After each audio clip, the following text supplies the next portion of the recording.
No?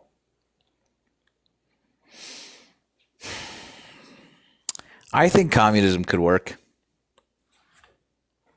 I think communism could work if we could figure out how to teach people that empathy is good.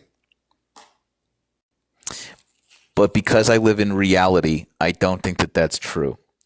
So I think that the best that we can ever hope for is a form of democratic socialism. And I think that that works pretty good places. And I think that that is the best that we could hope for. That's where I feel. That's how I feel. Thanks, Victoria. Thanks, dude.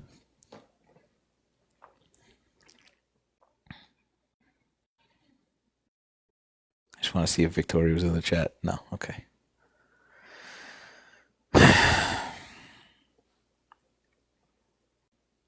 Communism, bad. Communism is bad. I don't know, dude. I don't think so. I think the idea is good.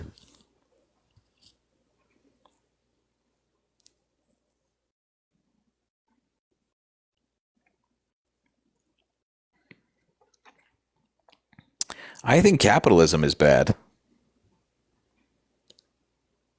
I think capitalism is not great. Turns out. You know?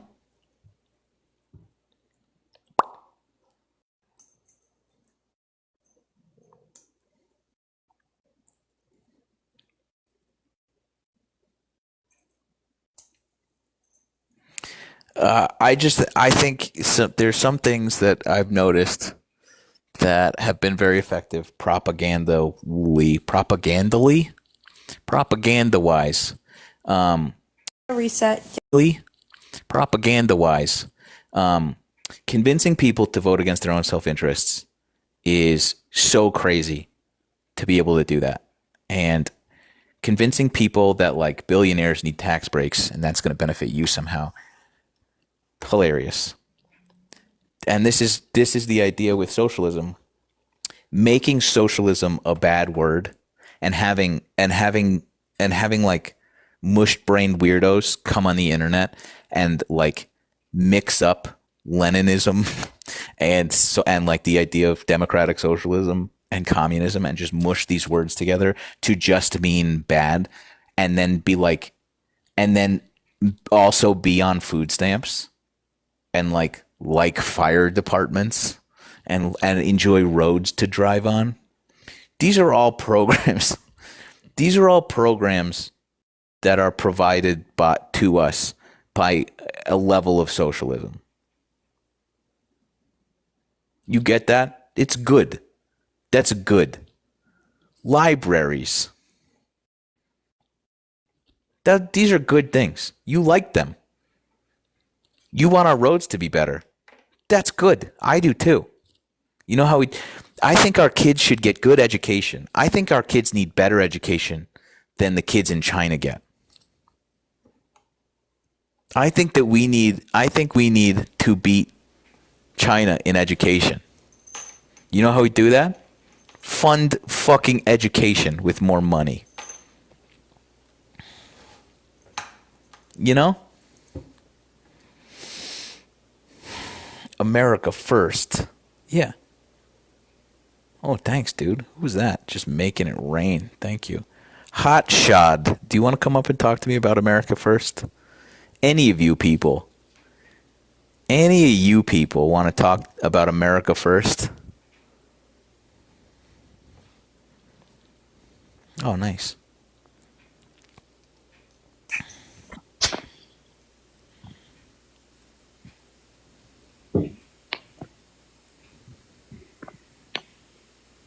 What's up? Nothing, man. What's up with you? Chilling with my dog. Sick. You said America first. That's right. All right. What do you mean? Well, you talk about all these things about roads and whatnot. That's, to me, that's putting America first. Yeah, it should be. Okay. But you're not against you're against capitalism, right? In a sense. Okay, so not totally, right? I think mostly. Okay. Yeah. Tell me why mostly. Like again, because I'm not like What does that have to do with putting America first? because you talk about China and all these other countries, they put their countries first. Because China has actually become more capitalist in the last recent years than they are communists. Now they're still a communist country, but they have actually become more of a capitalist country because of their technology and so on and so forth. Like Romeo and Juliet? They're figuring out Capulet? they're figuring out how to get rich, and we're making them rich. But again, America first. We should put our people first. How is China doing China first? By mainly exporting everything out of their country. What do you mean? Well, we sold out to China many years ago. I mean, China used to be poor. They were back in the early, like before the 80s, before Reagan. China was. It's not what I asked you. How is China doing China first? By mainly exporting everything. Mainly exporting. Well, I mean, have you talked to the guys that you talked to before? Like you What? said, China is light years ahead of us. Yeah. Regardless of how they're getting there, they're getting there. That's my point. Well, you said they're not doing this sort of like regressive, insular sort of policy where they are alienating their trade partners. They are trying to trade with everybody. That is kind of the opposite of an American first, China first policy, right? Well, I disagree. How? I mean, that's kind of We're not subjective. doing that. I mean, they're getting. I mean, you talk about the elites in this country, about the billionaires making sure that their taxes are not right. Let's not tax the billionaires, right? What? I said tax the billionaires into oblivion. Right, but then we talked about earlier where there's policies that the billionaires in our country are getting tax cuts.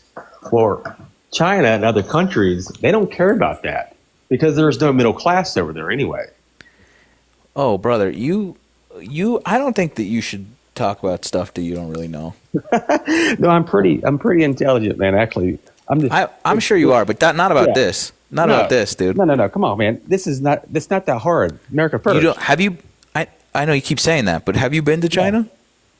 Well, no, I have not been to China. All right, I've been to China like 11 times. There's a middle class. Okay. Yeah. Okay. Yeah, So- there's also poor people in China, and there's also apocalyptically rich people in China. So Yes. it's not too dissimilar from what we have, right?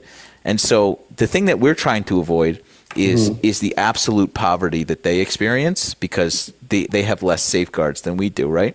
Except those safeguards are being removed by a certain fucking melting parking cone that is in our office, right? That does not necessarily mean that we're putting Americans first.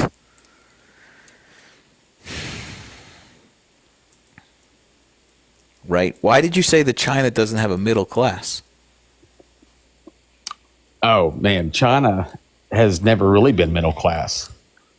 What makes you say that? Back before many 50 years ago, there were no middle class in China. It was very, very poor. China was very poor. Wrong. First of all, wrong. No, they were. That's a fact. You're incorrect. Okay. Not only are you wrong, 50 years ago is a very long time. Mm-hmm. So whatever you've been told was not only incorrect, but like the notion that this is a poor country, you should be absolved of that China idea. had no technology that we had 50 years ago. Why do you keep talking about 50 years ago as if it was 2002? Because it's a fact. Who gives China a shit? China Now it's eclipsing us. So what do you China- think? Yeah, and because the reason why China is where they're at today is because we sold ourselves out. Our government, No, no, dude. the In what sense? so we talk about trade, right? Yeah. And how they export, import. Every country does it. Russia does it. Everybody in the whole world does trade, correct? Yeah. Okay. Why is it then when the United States government decides, well, let's put America first, let's put tariffs on this, let's put tariffs on that? It's a bad thing when the rest of the world does it. So tell me that. You didn't. Okay. Tell me why the rest of the world it's okay to put tariffs on everybody else and to export and You import. didn't. Yeah, but they don't do that. What, What do you mean? again? What do you mean? You said we sold ourselves out. Do you mean by that they put tariffs on us? Is that what you mean? No, when I say when we sold ourselves out, I mean that back in the 80s, in the early 90s, there was more middle class here, furniture factories, textile plants, etc. Yeah. They Oh, were you're gonna hate the reason why.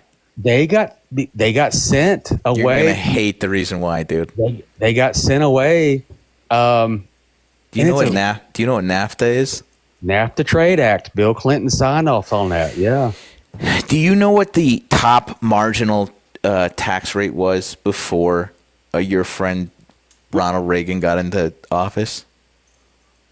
Oh no, dude, that's so long ago. What'd you say now? What tax rate? Top marginal tax rate. Well, the interest rates were what 17% back then. Cool. That's not what I asked you. I said, do you know what the No. top marginal tax rate was before Ronald Reagan took office? And also, you just said that's so long ago. You were referencing this time, where China was poor, as if it is still happening. So I'm just merely using this time frame to try and educate you about why we had a strong middle class in the 80s. Right? And in the 70s and in the 60s and in the 50s. Do you know why that was? What was the top marginal tax rate before Ronald Reagan took office? 15% maybe. Close. It was 90 fucking percent. 90% over $450,000 a year. You were taxed every dollar after that at 90%. And that period oversaw the most incredible strengthening of the middle class in America from the 50s to the 80s. That saw the biggest growth in the middle class of all time because we had the strong top marginal tax rate. And then Ronald Reagan came in and said, trickle down. And we've been fucked out. You can watch the separation of income and wealth and inequality depart as he took office and as they flipped that upside down. And so now when Donald Trump gets in office and is trying to cut Medicaid and Medicare to fund further tax cuts, while you sit here and go, America first, without fucking realizing what that actually means, it's very fucking frustrating that you're blaming China for this. No, I don't blame China at all. Yeah, I know. I blame us. Okay. But you Yes. don't understand what that means. America first would be taxing the absolute shit pants off of billionaires, including our president. But they're not going to do that to themselves, are they? I think So billionaires already get taxed enough anyway. they get taxed the least amount. What do you mean? Well, I mean, if you tax let's say you made $1 billion a year, and a billionaire gets taxed 25%. What's 20? They don't. They What's don't 25? get 20. They don't get taxed 25%. They get taxed 14%. Okay, what's still 14% of $1 billion? That doesn't matter. I mean, It doesn't anybody- matter. No. Hang on. If you make $1 billion a year and you're taxed 20%, right? And you pay $200 million, you paid a lot, but you still paid 20% of your income. If I make $100,000 a year and I pay 40% of my tax of my income, and I take home 60, who is getting more of their income taken out? I've never heard of that before. How a billionaire is only getting taxed 14%. Where's the facts on that? Bezos pays zero taxes. Well, if I was that wealthy, I probably would say I would pay zero taxes as well. Try and figure this out with me. If Yeah. a billionaire gets taxed at 20%, and they pay $200 million, but they still have $800 million left over, right? Yeah. That's the math at that. And I make $100,000, but I get taxed $40,000. I get $60,000 left. Who has more of their money left? It would be the wealthier person there. Who would it benefit more if those tax rates were flipped? It would benefit the middle class, the lower class. What are we doing instead? The problem is that the reason why the wealthy, like you're talking about, doesn't pay the taxes that you think they should is because the entity of which those wealthy people own, it's not in their name. So if I was, because I'm a self-employed person, I own multiple business. Okay, if I have that in my name, All these people own multiple businesses. yes, but it's not in their name. No, I'm talking about you. Me, Yeah. if I have an LLC or Yes. a corporate in my name, then You get a salary from that LLC, do you not? yes, I have to have a paycheck and a salary. All right, However, so if that LLC pays you $1 million a year, yes, then I would have to pay the certain amount of There you taxes go. on that. there you go. Right. Yeah. So Yes. what the fuck are you talking about? Because the wealthy know the loopholes in the tax codes to not their name is not on the entity that they are So supposed to be taxed on. Yeah, it's okay. We can figure it out. Tax the entity. But the entity is not in their name, so they're not actually Brother. paying taxes. No, They're- you can get rid of the loopholes. That's just they're- tax fraud. Like that's No. They're too smart. That's why Trump has, and all these, even Trump will tell you that there are loopholes in the tax codes that allow you to not be able to pay taxes. you think we can get rid of those loopholes? See, that's in the policy, and so I have clients. My point is this. Yes. My point is this. Taxing the rich instead of giving the rich tax cuts benefits the middle class. We are not doing that. We are doing the fucking opposite. It doesn't matter that they're smart enough to get out of it. It doesn't matter. So you're saying we shouldn't tax them because they're smart enough to get out of it. So why even fucking try? That doesn't make any goddamn sense. It's in the policies that our government creates. Correct. And it shouldn't be, right? And unfortunately, except we keep voting for the people that keep giving tax cuts to billionaires. yeah, and it's on both sides of the aisle, though. Thanks, Deja. Appreciate it. Unfortunately, it's on both sides of the aisle. It's our government. It's been What going do you on mean, both, brother? It's the whole government. See, people want to talk about Democrat and Republican. It's both sides. And until you and I, even if we disagree with something, can acknowledge that our government is corrupt, and they're not for you and me. They're not for the middle class and lower class. None of them are. None of them are for us. That's why we're failing in our education. That's why we fail in so many areas. Can I ask you a question? Yeah, man. Who'd you vote for? Trump. Who is getting rid of the Department of Education? Trump. And What was the thing that you just said? You said they're not for us for our education, for our health care. Trump is not the government. He is a part of the government. Say that one more time, super loud. Trump is not the government. He is a entity of the government that is only in.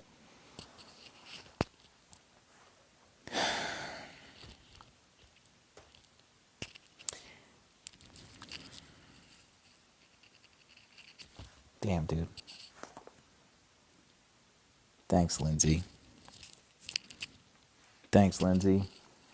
That sucks. Okay? That sucks. I hate it. I fucking hate it here. And, oh God, dude. What are we doing? What do you mean?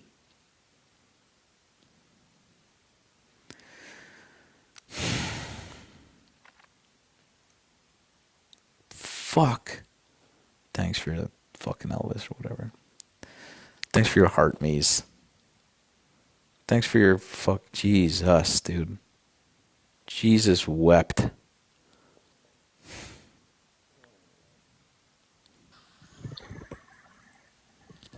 Thanks. Hello? Hello, Spartan Squirrel. Hey, what's up? Nothing. No, that How guy are was you? a fucking idiot. Well, Sorry, can I cuss in here or no? sure. All right. Well, he was an idiot. Sure. Everything he fucking said was literally negating what he said before, almost. It's frustrating. It is frustrating. And I got family members. I got to deal with that shit too. And it fucking pisses me off.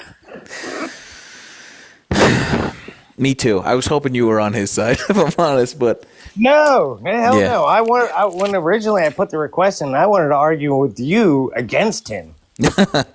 appreciate you, man. Appreciate you. Thanks. Sorry. I see you, friends. I see you in here. It's frustrating. Is there anyone? Oh, heck, fucking love the cha-chings are back, dude. I love the cha-ching. Thanks, Stacy. Thank money for my future brain aneurysm bill. That sucks. That sucks because I need it. Anybody, I am MAGA. Why do you follow me, Bella? All right, come on up, dude. Oh, shit. Thanks. Hello. Hello. I voted for Trump. Okay. I'm sorry. I'm sorry. I'm glad I voted for Trump. Okay. Can I ask? Anything. Sure. What year were you born? 05. Okay. First year. First time voting. Yes. Nice. Very first time. So, all right. Give me the rundown. Well, I'm very anti-abortion, so that's kind of one of the main reasons. So, Okay. Anything else? I mean, that's kind of the main thing. I just don't understand how anyone could support a person who's like pro-abortion. I feel like it's immoral. Sure. That sucks, Bella. God, these comments are so insane. Well, don't read the comments. You're just Sorry. talking. You're just talking to me. So here's the thing about that. You can feel like it's immoral, right? And that's fine. Like that's kind of the whole point about like America and why it's great. But like your feelings on it shouldn't dictate other people's ability to get health care. Would you agree? Yeah, I guess, but I'm allowed to have my opinions, and I guess my opinions play a lot into who I vote for. Like, why would I vote for someone who's against one of my main beliefs?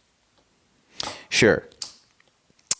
It is a little paradoxical for me. Like it's tough for me because I'm a dude. You're not a dude, and Nope. so like I don't really have a leg to stand on here necessarily. But like there are situations where the term abortion is necessary for like women's health. That denying it ends up really hurting women. Not only every woman, but women who are like actively trying to get pregnant or who are pregnant, and like limiting access to medication or procedures for pregnant women end up hurting or killing those people, and that's really scary. And so like voting against those particular things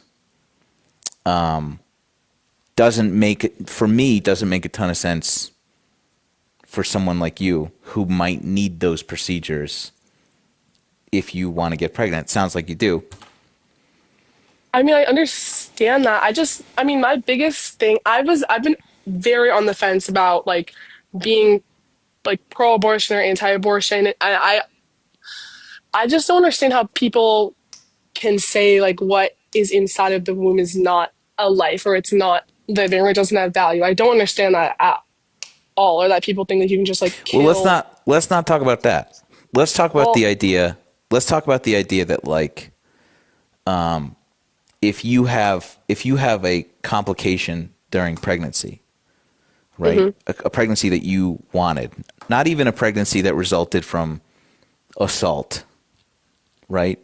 Which is a hmm scary thing, which like you would understand why people would want to not do that, hopefully. Let's say you have a complication right out of the gate, ectopic pregnancy, hmm right? And do you know what that is? yeah. For our idiot listeners, what is it? Isn't it where like there's a specific complication in the pregnancy where it doesn't properly implant and like if it implants in the wrong place, the woman can die? Do you know where? Or um In your tubes, in the oh yeah, fallopian that's what I tube. was gonna say. So it's a fertilized egg. It implants in your fallopian tube, hmm and so this is you're Whoops. trying for a kid, and that happens, Bella. Do you know what the procedure is? I guess it would be typically considered as an abortion, but I wouldn't say that's the exact same circumstance as someone who I know you is wouldn't. going I know. out and getting pregnant and getting an Unfortunately, abortion. the idea of banning abortion includes that idea, right? And so like that's one instance. There's endless instances of like that's just the one that kind of the go-to because it's easy for people to understand. So like this is a situation where you need medical assistance, but in states that have very clear language about a ban with no exceptions, like Oklahoma or Tennessee or Louisiana or Kentucky or Missouri or Idaho or any of these fucking places, you need extensive sort of like back and forth, and in some instances, people won't perform this procedure despite you not like you not doing this flippantly or you just using this as like birth control, however you see it, and women will die because of this, right? Because you're involving the state legislature to get permission to do this procedure that has been done hundreds and hundreds of thousands of times to save hundreds of thousands of women's lives, right? The Yeah. idea that banning abortion includes this because that's the term for ending a pregnancy, Mhm. that is scary for you. So when you vote against the idea that like this is a necessary thing for women to have, Mhm. it's in an instance voting against your own self-interest, not for banning abortion. It's for making pregnancy more dangerous for women everywhere, which is scary. Scary for Mhm. me and my girlfriend and I, should we decide to have babies, Mhm. right? Yeah. Yeah. Okay. I mean, I understand that, and I do think that there should be exceptions to certain like laws that are made, and I don't think that abortion is like an inherently like bad or like thing that should be like banned. I don't really know how to entirely say. Like, I wouldn't view someone getting an abortion because of an ectopic pregnancy or because they were like raped or something like that. The same thing as someone who just Can gets I have a pregnant. problem with this logic. I have a real problem with this logic because What's the sure? Tell me the problem. because if it is a life all the time and it is morally reprehensible at any point to do this in your estimation, which is why you voted for it, then Mm, making exceptions like for rape and incest, then that life is not necessarily like worth making that exception for, right?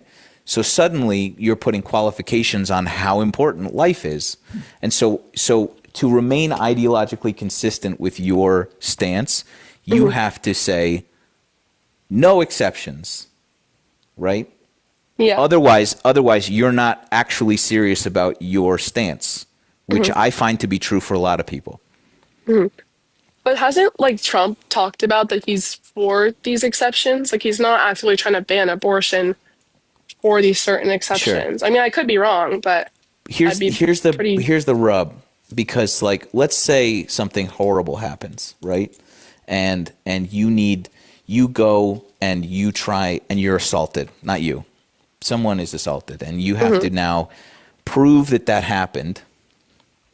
On top of the trauma of that happened, you have to undergo procedures to verify that happened, get permission from the government to like now begin the process, further involving people who have no fucking business other than you and your doctor to decide what to do about this horrific instance. You are now piling on all these extra steps, and then the government can say, you don't meet the burden of proof. We're going to force you to bring your rapist's child to term.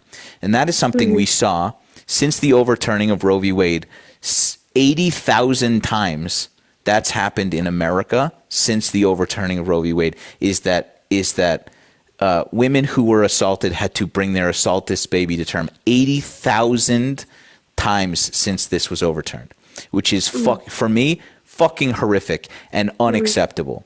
And so this thing, this idea that exceptions will always be there, and we can, there are certain instances where it's allowed, but it's bullshit, because every time you do this, there is an innumerable amount of things that will trip up and throw in red tape into this situation that don't need to be there, and the end result is either harm to women or further trauma by forcing pregnancy on somebody who doesn't want it. And that sucks. May I add to your list? Yeah, go for it. What about IVF and IUDs? What about IVF and IUDs So specifically? you believe life begins at conception. Yes. Valuable life begins at conception. Yes? Yeah. The baby is valued as a whole person as soon as it's conceived. I wouldn't say a whole person. I mean, it's valued as like as a life, like it's living and it's growing and developing. I wouldn't Okay, so- say it's like exactly a whole person. This is why I've gone so back and forth on being pro or anti-abortion Well, okay, and so how that's legislated. Here's the thing about me. So this is what being pro-choice means. I am a labor and delivery nurse. I'm an abortion provider. For myself, my own personal body, I decided when I was a teenager that I would not have an abortion. So I am pro-life for my body. But I don't get in the way of other people making different decisions for their bodies, for their families, for what's right in their lives, or any of those kinds of things. So, and then there's an additional issue. So I place value on life at conception for my babies. The problem is that baby can't have its own value, its own intrinsic self-worth until like 24 weeks pregnant. So everybody places value on the baby from conception to 24 weeks at their own place, which is why I asked you where you place value. Where is that baby valuable as a whole person? That makes sense. Yeah. So like legally, it's actually like it's in the Constitution that it's not even valued as a person until it's born. So the fact that we don't do abortions past 23 weeks and 6 days is actually pretty progressive to say that, no, this baby is actually like valuable. We're not going to terminate it after that point. Mm. But prior to that point, it's not like everybody kind of places the value their own. I mean, I saw one person just right there just said heartbeat. Yeah, that's one of the issues. So a heartbeat and 6-week bands are about the same time. You can detect a heartbeat on cardiac cells before Correct. there's actually a heart. No heart, just cells. Heart cells can. Yeah. You can take some cells from a heart, put it in a petri dish, hit it with an electric shock, and they will beat, right? So having a heartbeat isn't valuable. Right. Yeah. Or So it could be to you, right? Like for you and your body, you absolutely can make that choice. But the issue is that there are so many people dying because of these laws. And it's just so like one thing that I bring up is like this one's a little more obscure. In I think it's Louisiana, they changed what are typically called the abortion drugs, misoprostol and mifepristone, to Schedule 5 drugs, meaning they have to be kept locked away the same way we do narcotics. So in a centralized location in a safe. In my delivery room, misoprostol is in the bedside cabinet. So I have that drug available because it's a first line defense for a postpartum hemorrhage. So in Louisiana, what they have to do is time drills to see how fast they can get the orders from the doctor, get the drug ordered, get the drug back to the mom, get it in the mom. I can do all this in under 10 seconds. They can't in Louisiana. The whole time this woman is bleeding. She's just given birth to a perfectly healthy baby. Postpartum hemorrhages are super common. And they've made it so that this very common treatment for postpartum hemorrhages is now much, much harder to get our hands on. So these are kind of all the little like nuanced issues. And the reason that I asked you about IVF and IUDs is they allow conception, right? But not necessarily a baby carried to term. Got it. So there's a little bit of like an ideologic inconsistency for people who are pro-life. They also, if they're staunchly pro-life, they also have to be against IVF and IUDs. Okay. I mean, I guess I'm just not super educated on like I know I understand what IVF is obviously and like what an IUD does. I guess I'm just not super like educated on how those play into Here's I how. guess the discussion of Here's how. abortion. Are you ready? Super ready. Life begins at conception, right? Yeah.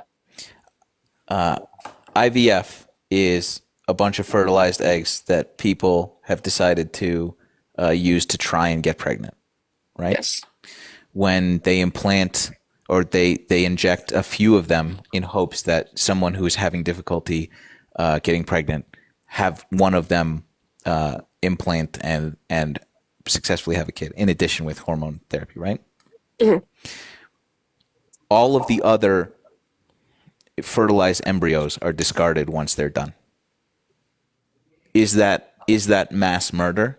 Are they holding hundreds of millions of children imprisoned in these facilities, or are they just fertilized embryos? Where is the collective outrage on behalf of these unborn babies sitting in these tens of thousands of labs and millions of children?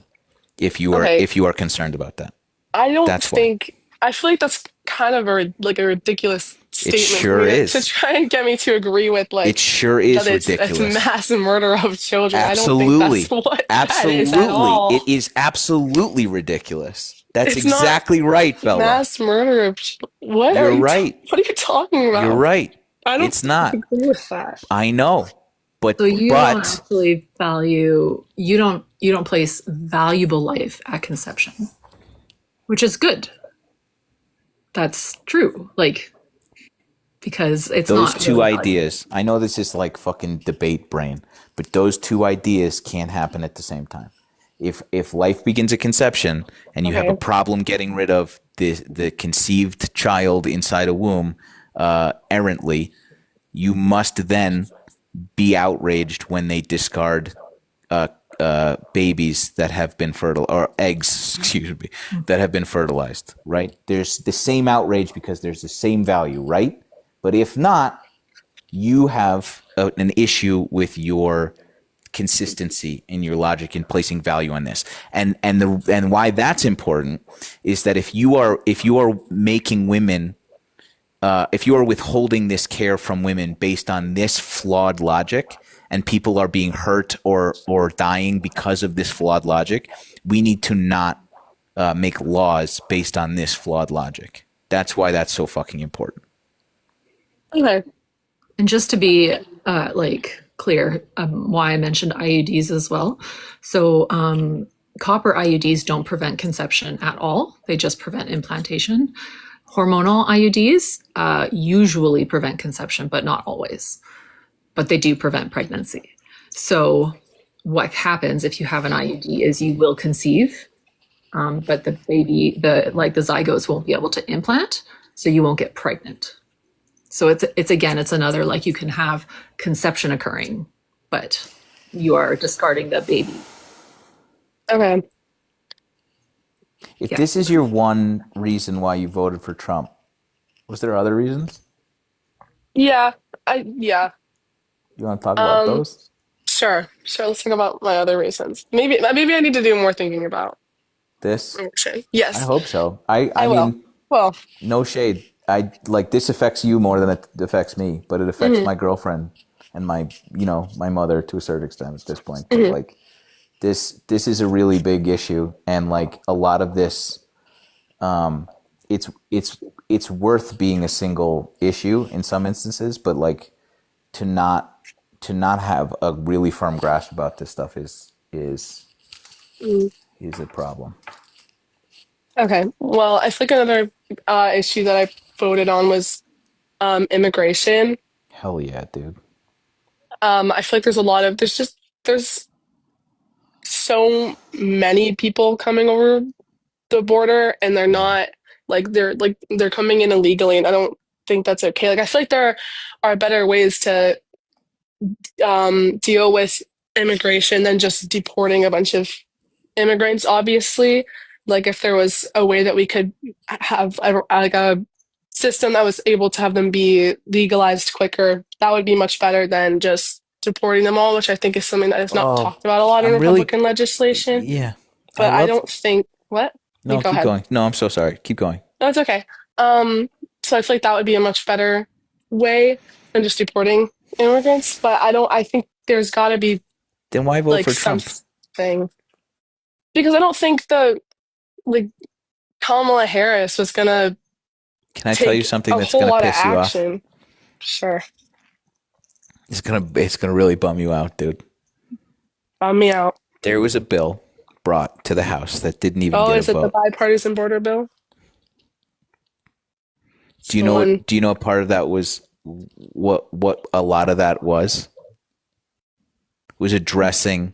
It was addressing the bottleneck of citizenship and visa court cases, and surging funds to address exactly what you're talking about. And Donald Trump said, "Don't fucking vote on that. We need to run on this." And they not only do we know he said that because a bunch of Republicans said as much. They came out and was like, "He told us not to vote on this. I'm resigning, so fuck this guy. He's going to run on this, and he said not to vote on it." And that was in there. Okay, So I have a like question. the thing that you're talking about like not just indiscriminately deporting people that are just trying to get like do it legally and have a better life and are just have overstayed their visa because their court case hasn't come yet. That was in that fucking idea. And not only that, other bills have tried to address this. And so like that's frustrating to hear you say that you voted for the guy that made it possible so that the Democrats and Republicans couldn't address exactly what you're talking about. I have a question. Yeah. What this bipartisan border bill was introduced under Joe Biden's presidency, correct? Hmm. So what did Trump have to do with it? Why are like a bunch of Democrats blaming Trump for this Sure. bill not passing when he Sure. wasn't even in power? The candidate running for election of that party's leader, called a bunch of senators and Hmm. congressmen, and said, don't vote on this. Don't even bring it to a vote, because I need to run my presidential campaign on the idea that immigration's out of control. He said those Okay. words, and then so as a result of his request, this bill didn't go forward even to a vote, and it was Okay. because of him, and that's why we can put the blame on Donald Trump for that 1,000,000%. Okay. I understand. That makes sense. Okay, Kind of. frustrating, right? Sure. Weren't there more things in that bill that weren't specifically about trying to have immigrants get a pathway to citizenship? There Like what? wasn't there like funding for Ukraine a part of that bill? Hmm. Wasn't that one also the main reasons why it was being like Trump just like shot it down? Sure. Do you want to know what happened after they shot this bill down? They Sure. passed funding for Ukraine. So that wasn't the reason Okay. why. They said it was, but they also said, it was sandwiched in with a bunch of shit. The TikTok bill was in there, by the way. Okay. So That's there was a lot interesting. of stuff in there that they voted through. So yeah, Okay. this immigration thing. What's crazy is this is my take, and you can dismiss it as liberal cuck brain or whatever. But the No, I'm idea, genuinely listening I to you. I know, really I know, am. I This is appreciate really that. educational, I Thank you, promise. great. That's I really fucking appreciate that it. psychs me that psychs me up, Bella. The idea that the Republicans, and by the way, they do this every time, and this is not a dig because I'm fucking ancient at this point. I hear my bones creaking Hmm. as I talk to you. Uh, every time there's an election, especially 2016, there is a crisis at our border. In 2016, there was a caravan, a migrant caravan a coming, and it was 3,000 migrants just approaching, and they were just going to get here right in November somehow. You know what I Hmm. mean?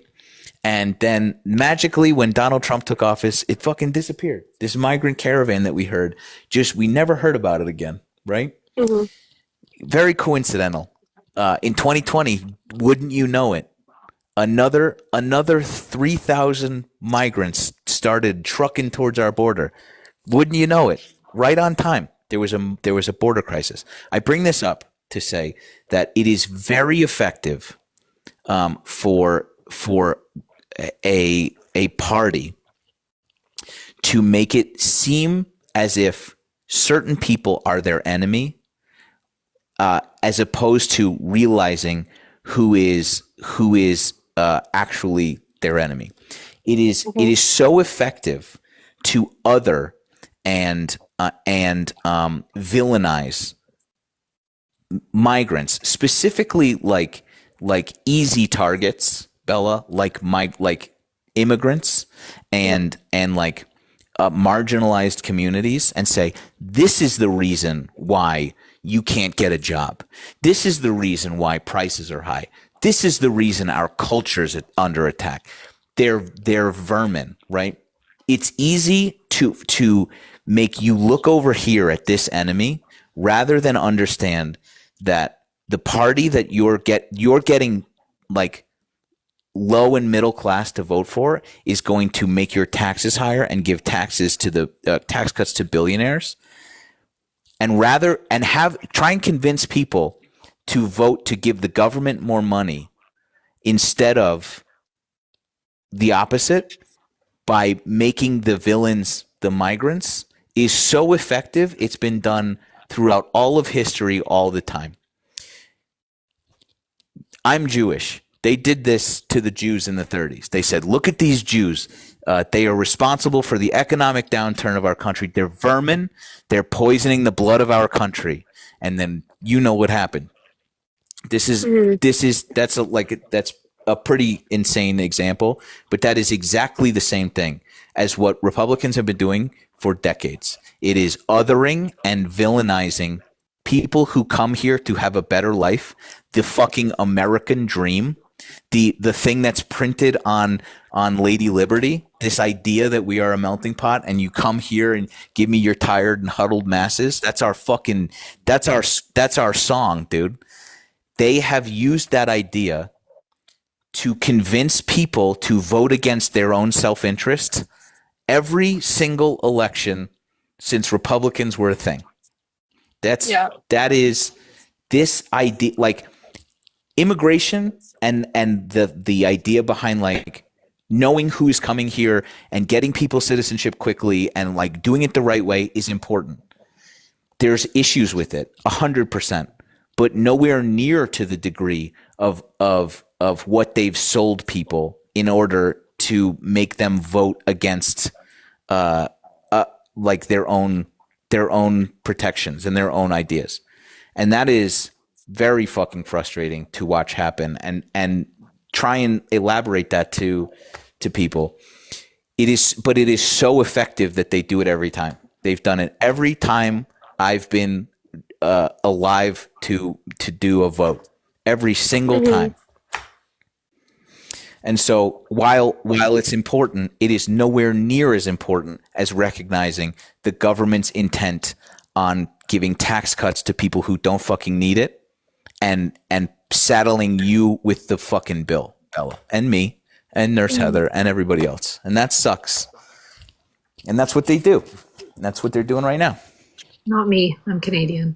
Fuck you, Heather, with your health care, okay? God damn it. Anyway. Okay. I know that was a long monologue, but like. No, yeah.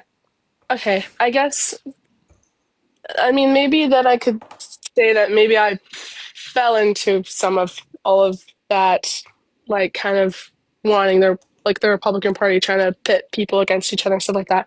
I mean, I live in a pretty red state. My parents are Republicans. My friends are all pre-Republicans. So I mean, I guess I kind of just hearing all of the things that they would say kind of influenced who, like me voting for Trump, obviously. So I guess there's not a all I ton we can can really do, say. but I think that like I'll say this, it takes a lot of courage to admit something like that. Not that like you're swapping votes here, but like Yeah. I think if people were more capable of just being like, I didn't know this changed my mind, we would not be at each other's fucking throats as much. And what is so frustrating about that is, as you know, we sort of live in this post-truth era where like both sides have facts and they're both right, and that's bullshit. And so like despite being sometimes shown all of this evidence, people will hear this and go, I'm still right, which is very frustrating. So where we have conversations and one side changes their mind because of new information they are given, that's how we just unfuck this entire situation. That's it. And so like I wish there were more people capable of listening. And like here's the magic of this. You don't have to believe me necessarily. You can go fact check all the shit I just said, and if it's true, then you know that I wasn't bullshitting. I'm not. I know a lot about this. So like that's the beauty of this. So like go definitely go look into this. Definitely keep looking into this. And like we're in for a real fucking ride here, dude. And I hope that like you can keep listening to other side as much. Yeah. I mean, I went to go vote and I voted for Trump, and I kind of walked out like kind of feeling like maybe I should have probably thought through my decision a bit more. Maybe not that I like I guess shouldn't have voted for Trump, but just that I really should probably thought through my decision more, and that I guess maybe I'm not like entirely like pro Trump, but I would have probably prefer a Republican president over a Democratic president, at least probably like currently. So I mean, maybe Sure. it's just I feel like where how I grew up. if we were to keep talking, what's fucked is I don't know you. I don't know you. I don't know your parents. I don't know how well off your parents are. I don't know anything about you. I Hmm. know I know that if presented with here are the policies that the Democrats are running on. And if you Hmm. presented these policies as Donald Trump policies, a lot of people who are MAGA would love those policies. Maybe not abortion, maybe not women's health care, but like a lot of these policies that say like we're going to tax the rich more so that the middle class have tax breaks. And we're going to try and get healthcare costs down. And we're going to try and cap insulin prices. And we're going to try and go after pharmaceutical companies so that they don't gouge you anymore. And we're going to try and put regulations in the market so that giant corporations can't buy houses like they are and artificially drive housing costs up. And you present these points to Republicans, middle class Republicans, they'll vote for that every time. But because it says Democrat, they instinctively just go, nope, absolutely not. No demon rats here. And they vote against things that will help them, which is very fucking frustrating. And that happens. That's been happening since the dawn of time. And so I don't know what your parents do. And like, if they're in a different tax bracket than me, that might explain things. But like for you, you can only vote for you, but like I think that a lot of your friends might feel the same way about the things that I just said. Like if they actually knew what these policies are and how they're going to affect them, they would vote differently. But what I'm talking about is this idea that like the thing with MAGA is that like it's very attractive to belong to something. Hmm. All your friends are. Everybody's buying red hats and just saying retard again. You know, it's Hmm. fucking fun now, right? It's a very easy thing to belong to, and that takes precedent over what you're fucking voting for, and we have to stop that.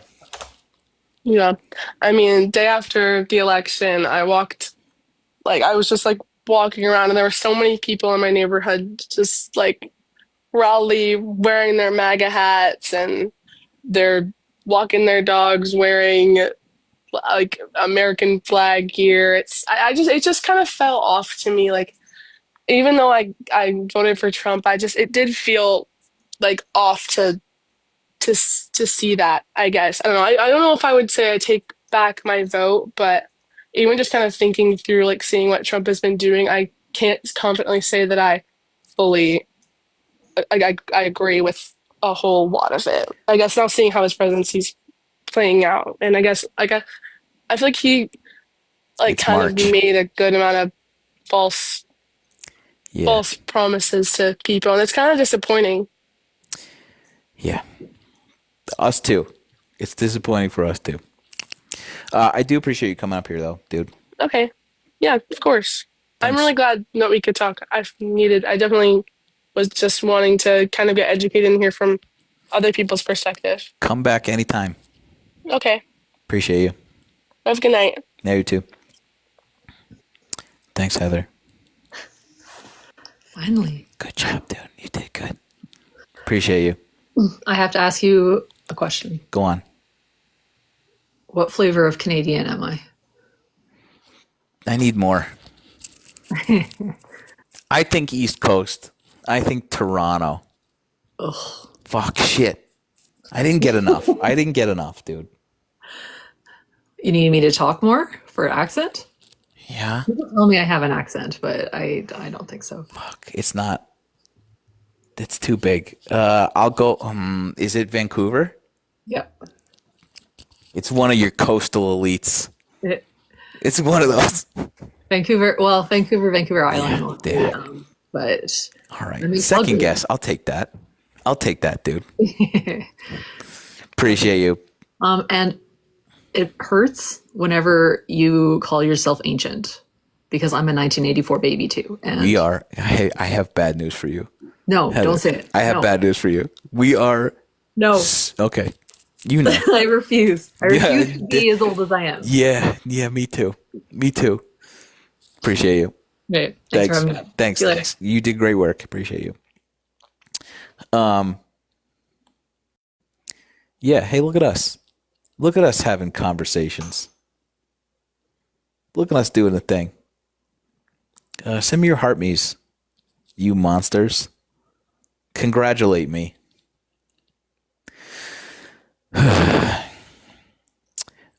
Okay. So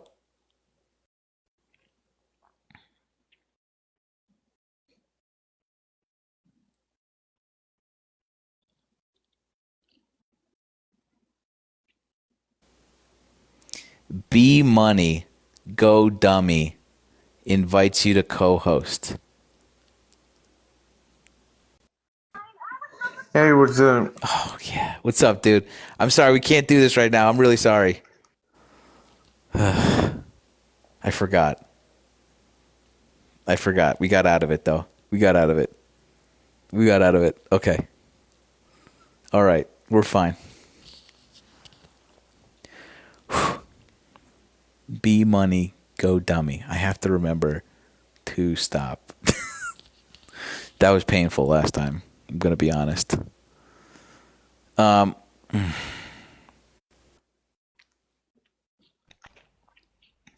Hello.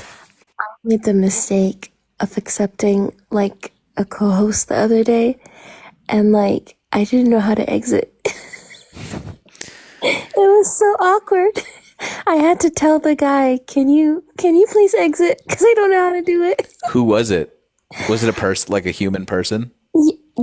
No, it wasn't a human person. It was a robotic person. Thank you.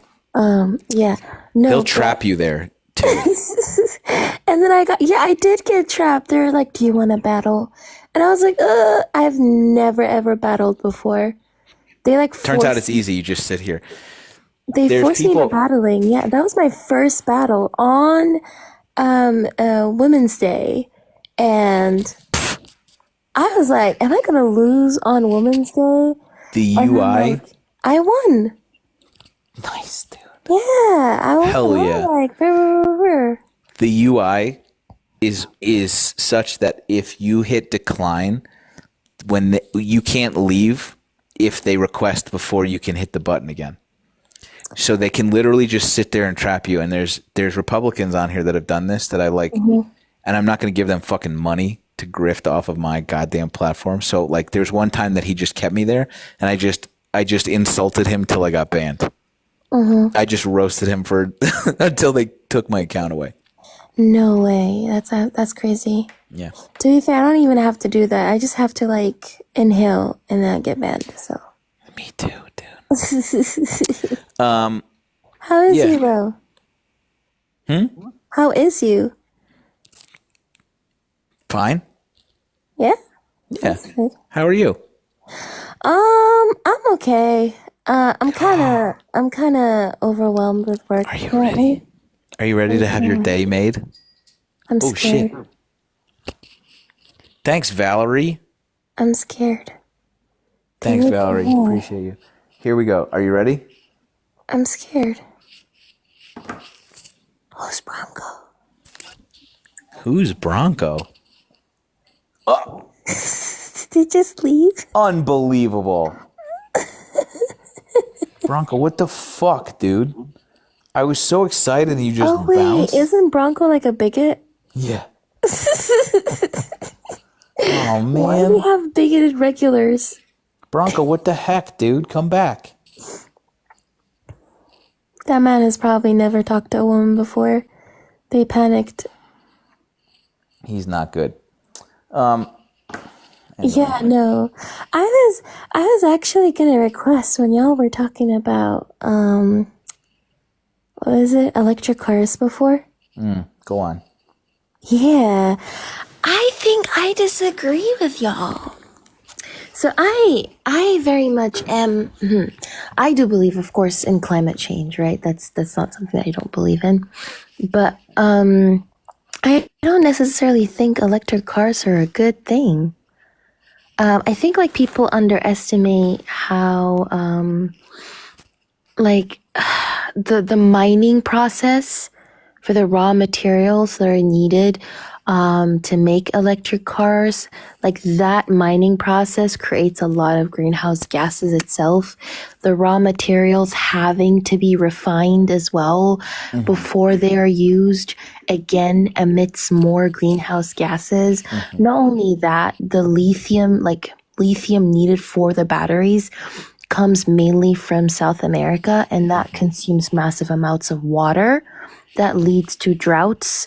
The cobalt that is mined in the Congo causes deforestation, pollution. It's causing the Genocost in Congo today as well. So like again, All of this is lithium, true. cobalt, nickel, like all of these different materials which are required used in batteries for electric vehicles are extracted through very destructive mining. So All I of this don't is true. necessarily think. Yeah, I don't necessarily think that is kind of better. I think if we were to sit here and list out the ways in which the oil industry, Oh no, of course not. right? I think that hydrogen is probably the answer, but who Yes. the fuck? Yeah, we can't. I mean, great. No. I know, 100%. So when I'm saying this, of course, I'm not saying like go oil, go coal, or whatever it is, right? But what I'm saying is there are like much better ways. I think much greener ways, right? Like hydrogen fuel cell, like vehicles, public transportation, bicycles, if you have enough cycling infrastructure where you live. Like there are much better alternatives than electric vehicles, because we continue talking about electric vehicles being good, but we don't take into account how much harm they're causing to countries in the global south, and how a lot of these materials for electric vehicles, they do come from regions with poor labor regulations that does lead to worker exploitation and just unethical labor practices. And I don't think Correct. genociding people is worth having electric cars for like climate, like, yeah. Saudi Arabia would like to have a word with you. So I just wanted to bring up, and it's so early in the morning. I don't know why I'm here, but anyway, I just wanted to point out that like this whole business of what are the resources that we need to spend in order to build these things, like electric cars and batteries and so on. This whole that whole investigation, it's like life cycle analysis of like figuring out, well, what is the net production of fossil fuels that goes into making an electric car, for example. And like even taking into account, all of the power that's required to refine the minerals necessary to make these things, to build the batteries, electric vehicles still way outstrip any sort of fossil fuel burning cars in order to, just to go into the life cycle. Like they repay, quote unquote, their carbon emissions in like 2 or 3 years. Just because they don't use any after you built them. Correct. But it's not about carbon emissions only. Like again, it's actively like So when we're talking about these mining procedures, we're also talking about the fact that, for example, the Democratic Republic of Congo does supply over 70% of the world's cobalt. And this, like, it has reports of child labor and unsafe working conditions and genocide too. So I think that it's best to find better alternatives. I'm not sitting here advocating for fossil fuels, but I'm just sitting here saying that we shouldn't be doing this at the expense of people in the global south. Flintstones cars. Yeah, there you go. I mean, yeah, there's definitely human costs and other environmental costs. I just wanted to point out that the actual you the have a carbon study? emissions Do you have a study I can look at? for the Let's- carbon emissions for vehicles. I can pull one up. One sec. Sure. I would like to learn how to verbalize this. Thanks, Elizabeth. And somebody is saying, Thanks, Elizabeth. the solution is to advocate for change in foreign policy and not to build the cars. Yeah, I think we're not focusing on foreign policy though. I think like within like the West in general or within the imperial core, we're just focusing on being pro climate change. Let's just focus on like making eco-conscious decisions and electric cars and da da da da. But we're not actually focusing on changing foreign policy, which is actively causing like death. And I think human life supersedes it all, in my opinion. That's just me. So I did find one. It's perhaps not the best one, but it was just the first one I found. But I can just show you the study. Here you go. So this particular one is talking about, it's just a direct comparison between Ford Transit vans. So you have an internal combustion engine Ford Transit van and an electric vehicle Ford Transit van. And even taking into account the actual production of the energy used to power the electric vehicle, you still have less CO2 emissions over the entire lifespan for the electric vehicle, just because they're far more efficient in using electricity. So we have Life cycle 363. analysis of greenhouse gas emissions under the renewable standard. That would be another one. I mean, like these kinds of analyses are like all over From the place. EPA. Got it. Yeah, yeah. There's tons of these things. I want to read up. Yeah, okay, great. Yeah. Sick. I'm actually curious. So I know that a lot that lithium is essentially the primary ingredient in electric or in batteries in general, lithium-ion batteries, lithium cobalt batteries, lithium-iron batteries, all these batteries. But I actually don't know what cobalt is used for primarily. And I'm curious to know if cobalt is also used heavily in producing internal combustion engine vehicles, just because I don't know what they're actually used for. We can find out. Yeah, I don't I'll think do some so. digging. Sorry, What's Blitz, up? can you ask me that question again? I'm just not sure what part of the electric vehicle cobalt is used for. I know that lithium is used in the batteries, but I don't know where. Yeah, cobalt is also used in the batteries. So Are they? cobalt, yeah. So it Okay. prevents, yeah.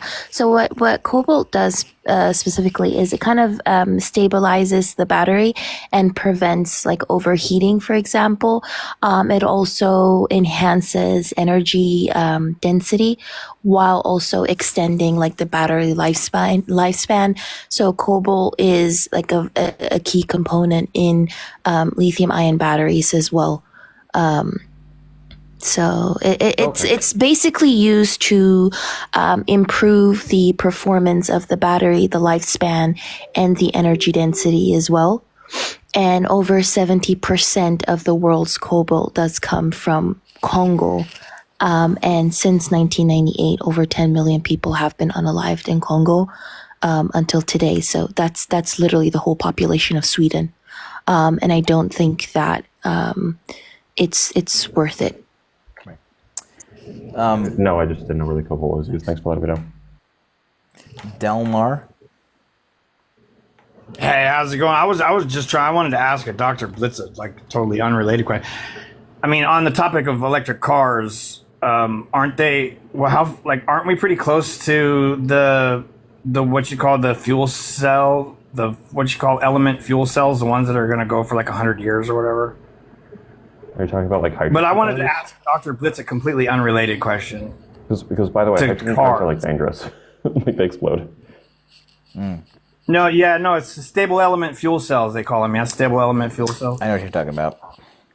So like a Toyota is apparently collaborating with some Chinese space agency, and they supposedly already have one, or they have the very Yeah. cutting like the what you call the prototype, and it's like it'll last like 100 years or something on a single charge. If anybody's Let's hope. if anybody's trying to sell you something that can store 100 years worth of power in it with modern technology, you're probably being sold a load of horseshit. But so the question, you're an astrophysicist or what? I'm a physicist, yeah. Physicist. Okay, so I don't want to change you guys' subject or anything like that, but I just have this random question, and I seen that you were up here, and I wanted to ask you. So about 10 years ago, there was 12 of us, and we were standing out behind this library building in Kaneohe, Hawaii, and up in the sky, we saw the craziest thing I've ever seen in my life, and I was hoping maybe you could explain to me what the hell it was. So it was a dim white light that was Aliens. kind of like a. No, that's not where I'm going with this. Damn. I don't think, anyways. But so it looked like kind of like an icy Oh my God, puddle. thank you. That was pretty. Sorry.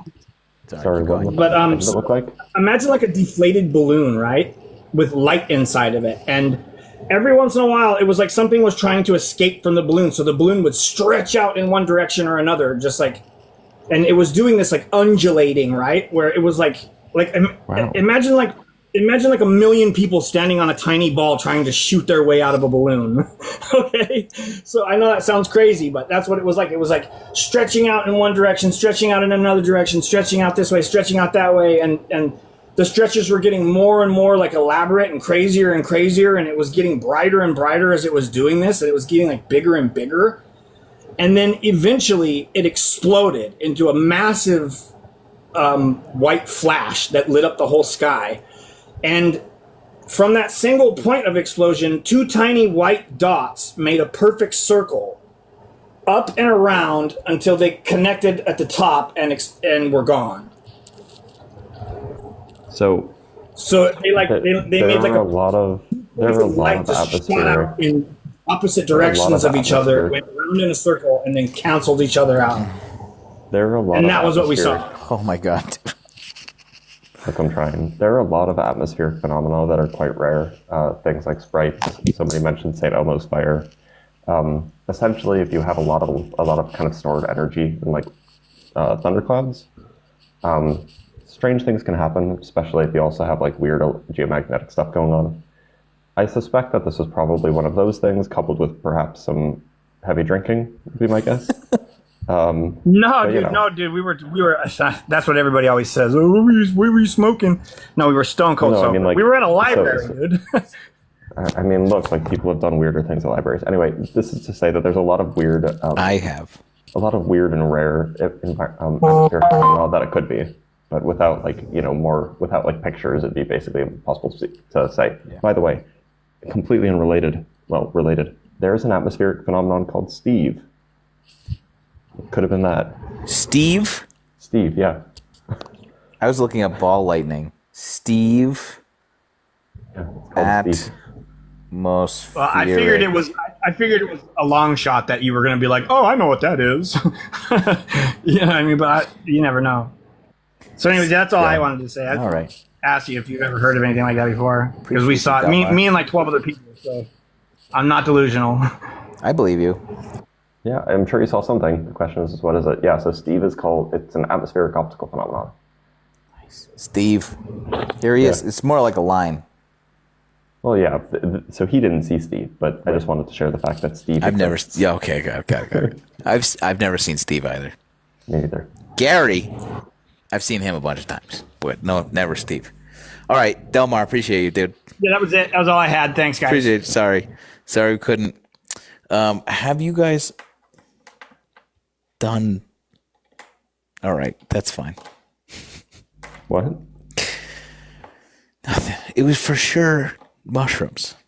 Oh yeah. I mean, well, the only reason I'm suspicious of that is that like usually people don't have the same hallucination, right?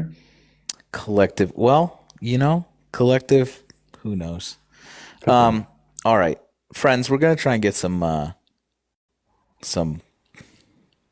not friends. Oh, you are you like turning the lights off at the club, telling us to leave? Okay. I do love you. Later. Come back. Before I drop, can I say something? Yes. Okay. Would it be okay if I like raise awareness about like a petition that I'm like pushing currently? Yes. Only if it's cool. Huh? Only if it's cool.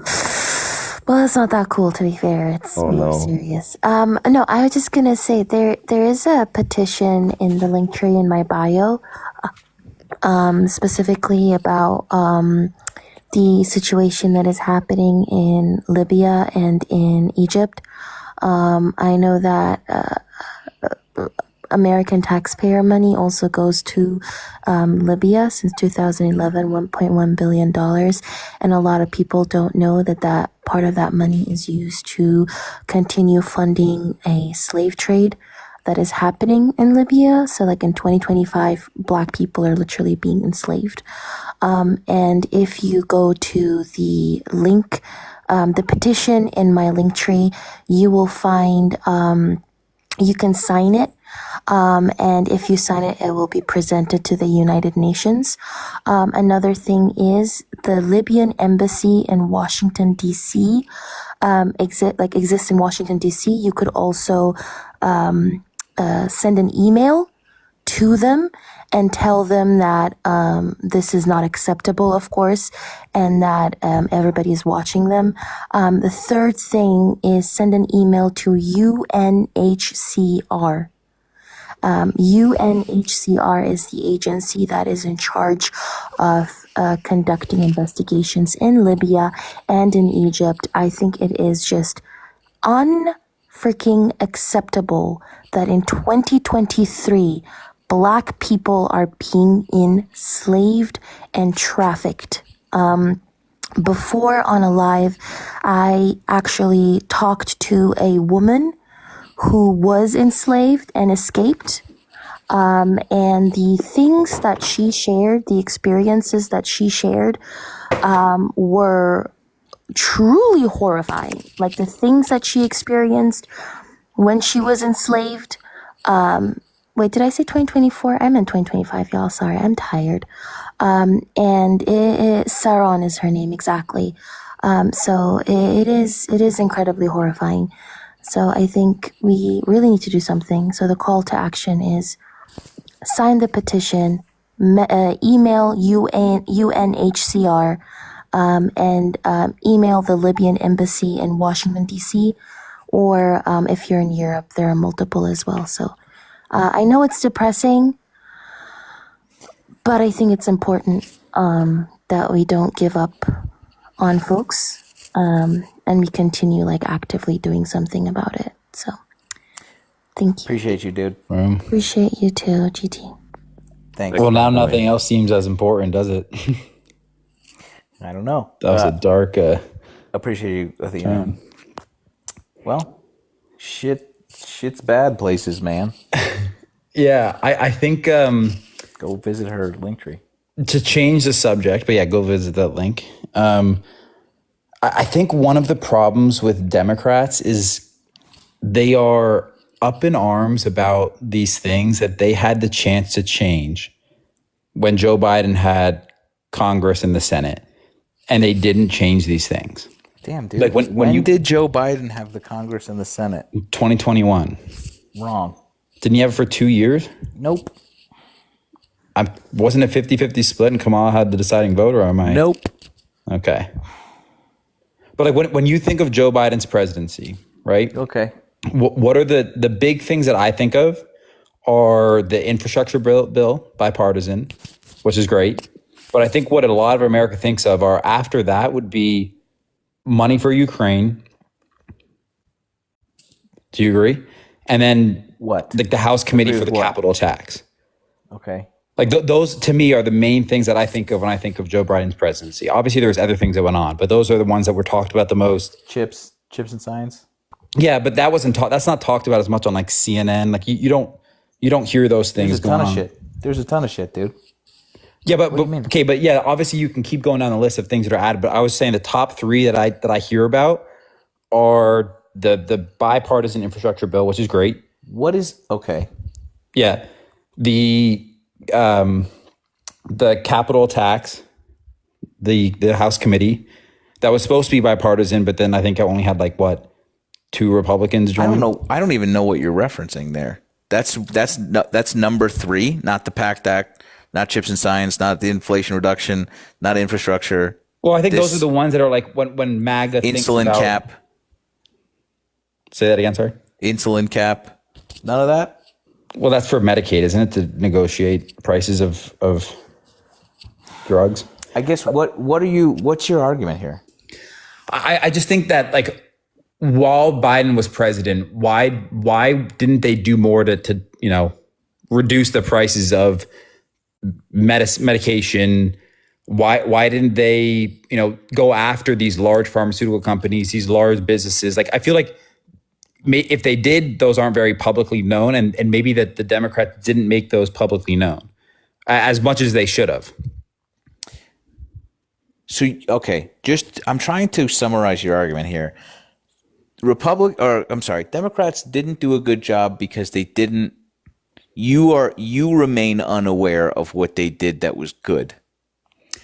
I think it's more about the things that are pushed heavily by the media are the things that people don't necessarily think are going to benefit their lives. Like when you watch, You don't know about this does not mean that it didn't happen. oh, 100%. Okay. But you vote on what you know, and like most people, most Americans with full-time jobs don't have the time to research everything. What is your fucking argument, dog?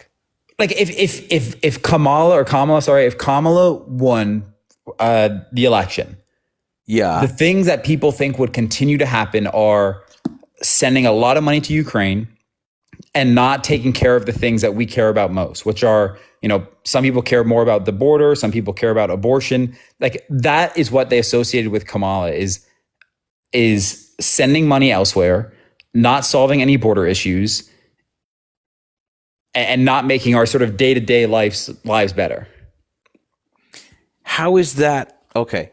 You don't assign any sort of disinformation scheme any responsibility to maybe that sort of perception, do you? 100% I do, yeah. Okay. So I'm just going to ask one more time for kicks. What the fuck are you arguing for here, dog? I don't think that I maybe I'm just an idiot, but I don't understand like the perception that you have not being equal to like reality being 100% on the fault of the Democrats, even though that we can like point to all of these productive things that they did. I think maybe take it one topic at a time would be easier than going over the whole thing. Because I think the bigger problem is messaging from the Democrats, like not pushing the proper message of, hey, this is how your life's going to get better if you voted for the Democrats versus Republicans. So the first one, I think the biggest one is immigration. I know the Democrats pushed a bipartisan bill that was shut down. But if I understand correctly, that was in the last, few months of his presidency. Why didn't they do that? If they actually cared about that topic, why didn't they do that in the first 3 years? Can I ask a competing question? Yeah. Is it possible that the issue of immigration was blown out of proportion to make it seem like they weren't doing anything? Yeah, I don't think there's so why hundreds do of thousands something of people dying from fentanyl from Canada. I don't believe Why that. do you think that they are not doing something about a problem that is not as grievous as one party is making it out to be? What do we do about this Tyrannosaurus Rex that we've reanimated? What are we going to do about it? Well, Why aren't you doing anything? I think it is a big Matt, problem. why aren't you doing anything about the Tyrannosaurus Rex? Why aren't you doing anything about it? You're over exaggerating your point. Yes, I get it. yes. But I think that immigration comedic is a effect. big issue for a lot of people. Especially, Sure, but why is that? why is it a big issue? Mm-hmm. Well, I think it depends on where you live. I think a lot of southern states, which are also Republican, feel it more because they are burdened with immigration more so than the Northeast and the Midwest. Again, no inclination about this. The concerted media efforts to make it appear this way.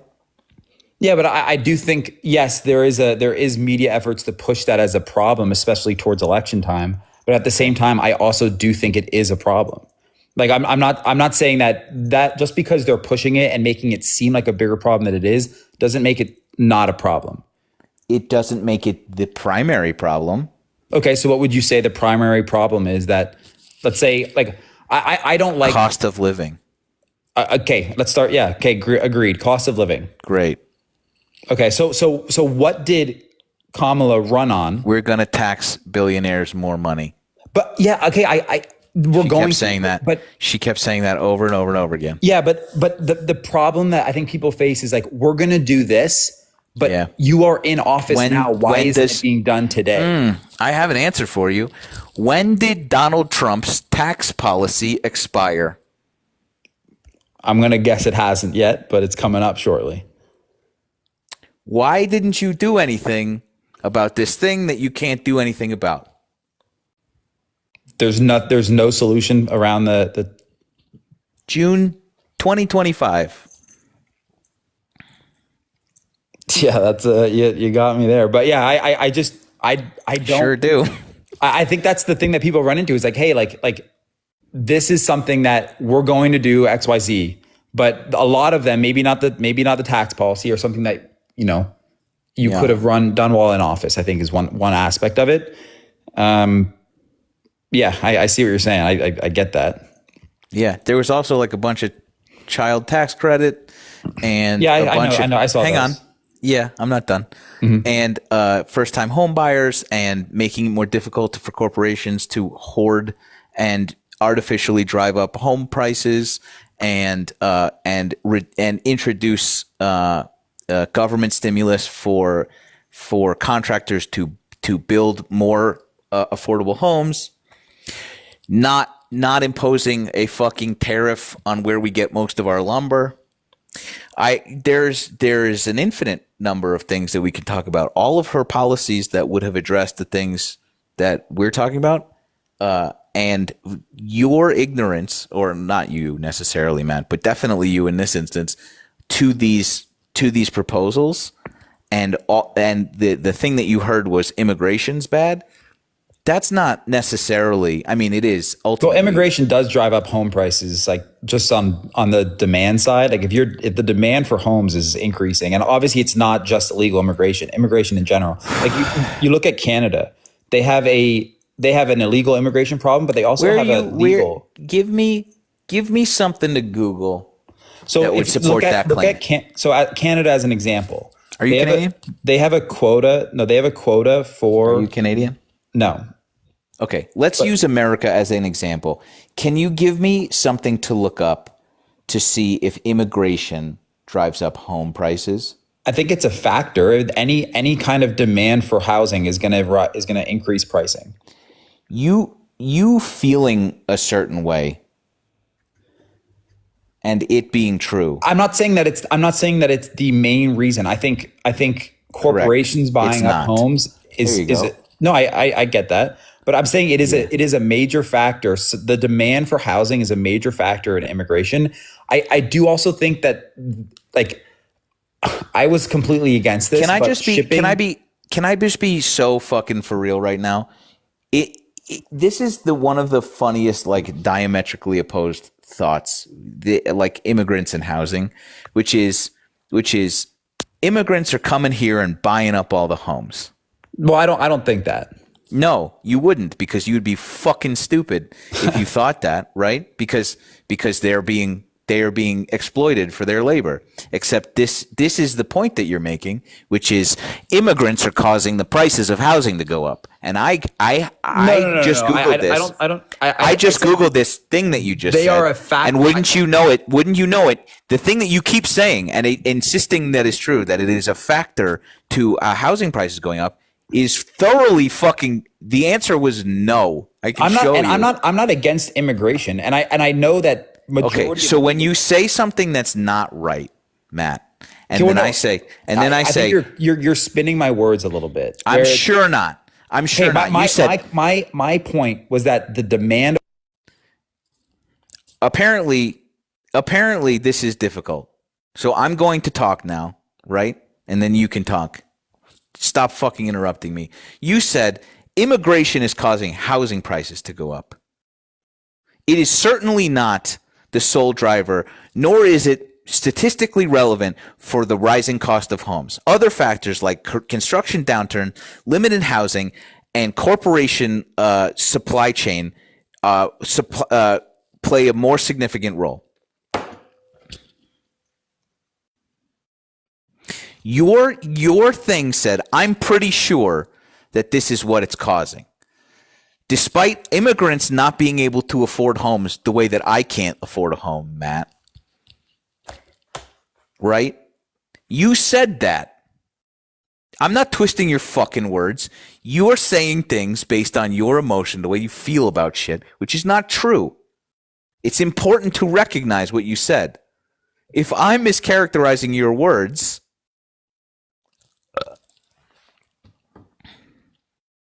I'm not. I don't know. I don't know what to tell you. Sorry. Can you hear me? Mm-hmm. Okay. I didn't say that immigration is causing the housing crisis or like the high like soaring prices. Obviously, that would be an insane. What did you say, Matt? I said that demand for housing increased prices for demand. So a question I have for you. You said immigration is causing the cost of housing to go up. I'm not twisting your words. I'm not saying things that you didn't say. Those are the words that you used verbatim. And I said, that's not true. And you said, demand goes up, citing no fucking evidence at all. I said it might be it might be one of the factors. I said first. Of all. You said that. You keep saying that. Yeah. As if. No, shut up for a second. As if this is a statistically relevant thing that I should take into account for this argument. When I am insisting that it's not. Okay. You keep saying that as if it's true, as if it's a relevant point. It sure isn't. Mm-hmm. So stop saying that. Okay. It is a propagandist tool to use in the amalgamation of fucking othering these people, swallowing up our fucking resources. It is a singular xenophobic fucking talking point that they use. Both paradoxically that they are taking our resources and hoarding our homes, and also lazy and living off the government. Isn't that fucking interesting? You've heard that talking point, haven't you? Mm. You just parroted that same bullshit, and you keep insisting that that's true. And I'm here to tell you, Matt, that it's fucking not. Stop saying it as if it is. Mm-hmm. Thanks. The one thing I will say is during the debate with JD Vance and or when JD Vance was speaking, he had talked about how immigration. He was using it as like a bait, I think. But he was talking about how immigration is driving up prices in, I think it was some Ohio town. I can't remember the exact Ohio town. And I remember afterwards looking it up and seeing that, economists are torn on the subject because it's hard to link data of immigrations directly correlating to housing prices increases. But a question I have for you is, if you know that piece of fucking data, why would you then come up here and say the opposite? Well, because there's contradicting studies is what I'm trying to say for that. So from what I've read, there's contradicting studies, and it was like an NBC article. It's not like a Fox News or a whatever right wing media.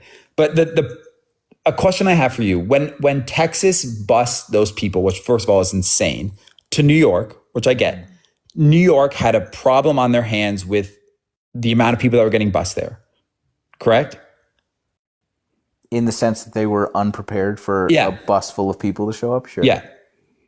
I think a lot of Republicans living in the South, that is a problem that they face consistently because they are on the first, or sort of like, I guess the front lines, if you want to call it that, the front lines of the immigration problem affects them the most. I also think that the immigration problem, like Democrats are very responsive to Republican talking points and don't correct them, whether it's on the debate stage, like Kamala never corrected Trump. and didn't say, hey, immigration isn't because they're coming across a border with no wall. It's because they overstay their visas. She never said that. She never used any of those talking points to disagree with him or to correct him live in front of all of America.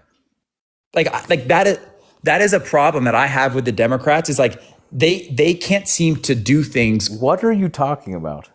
Like I have problems with with how Democrats run their. You're back to your original point. She definitely said that. I don't think she did a good job. She definitely correcting said that. him on Would you all like me the to pull the crazy clip? shit that he said. Would you like me to pull up this debate?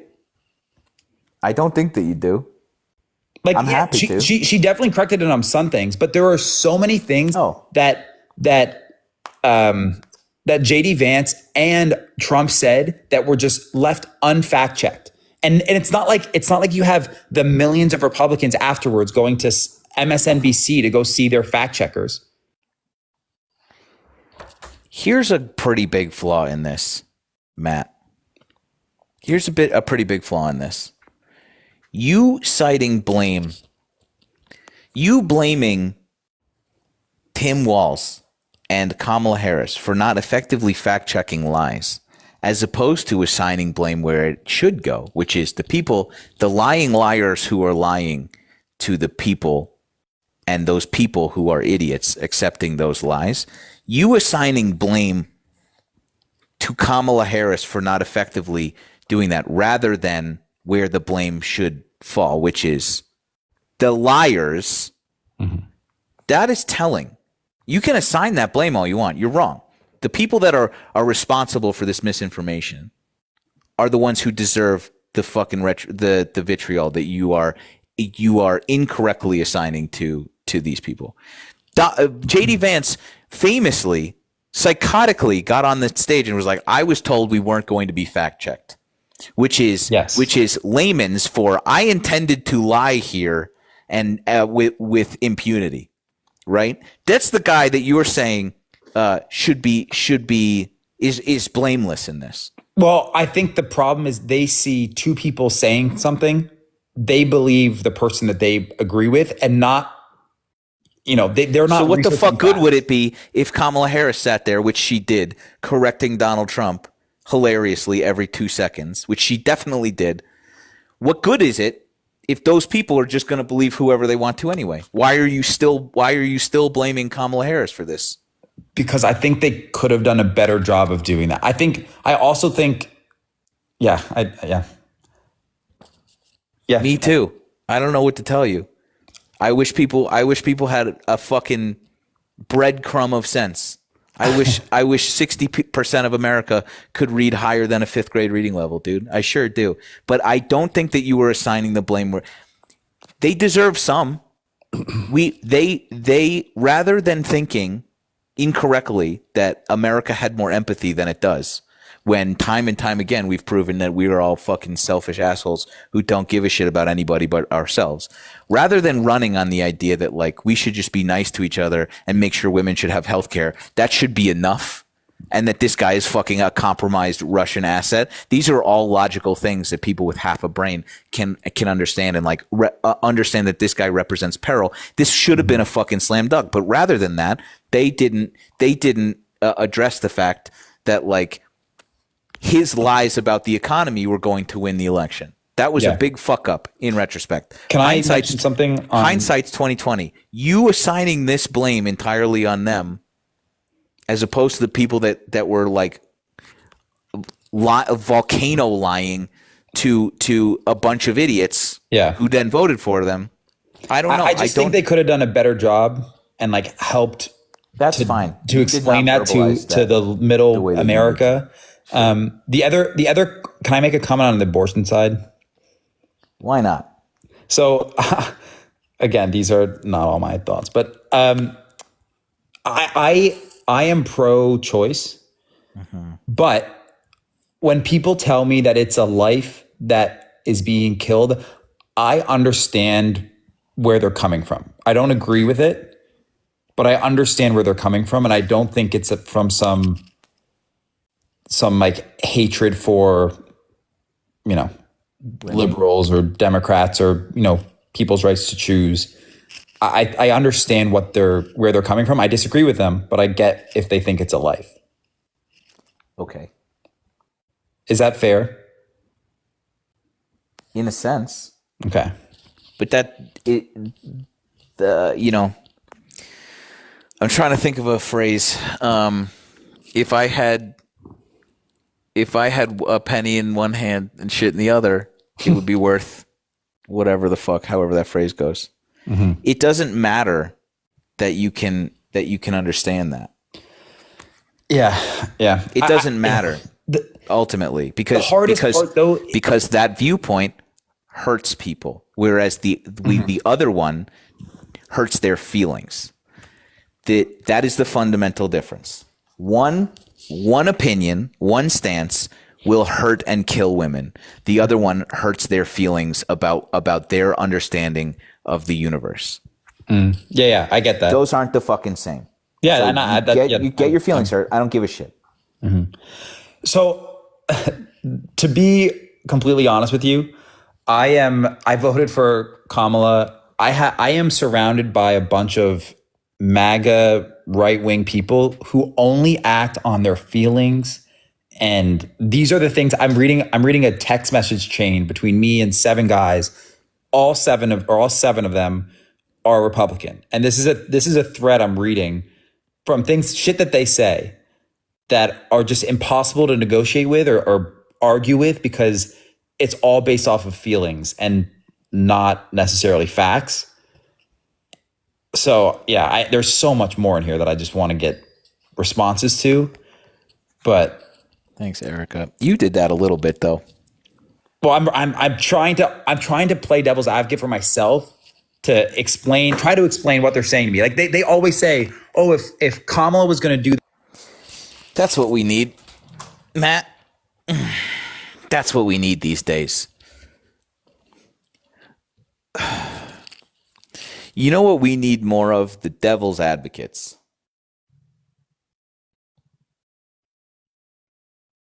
We need more devils. That's what we always say. We need more devil's advocates. How do we make trans people's lives harder? And we need more devil's advocates. You know? That's what I need. Sorry, that fucking triggered the shit out of me. Sorry, Matt.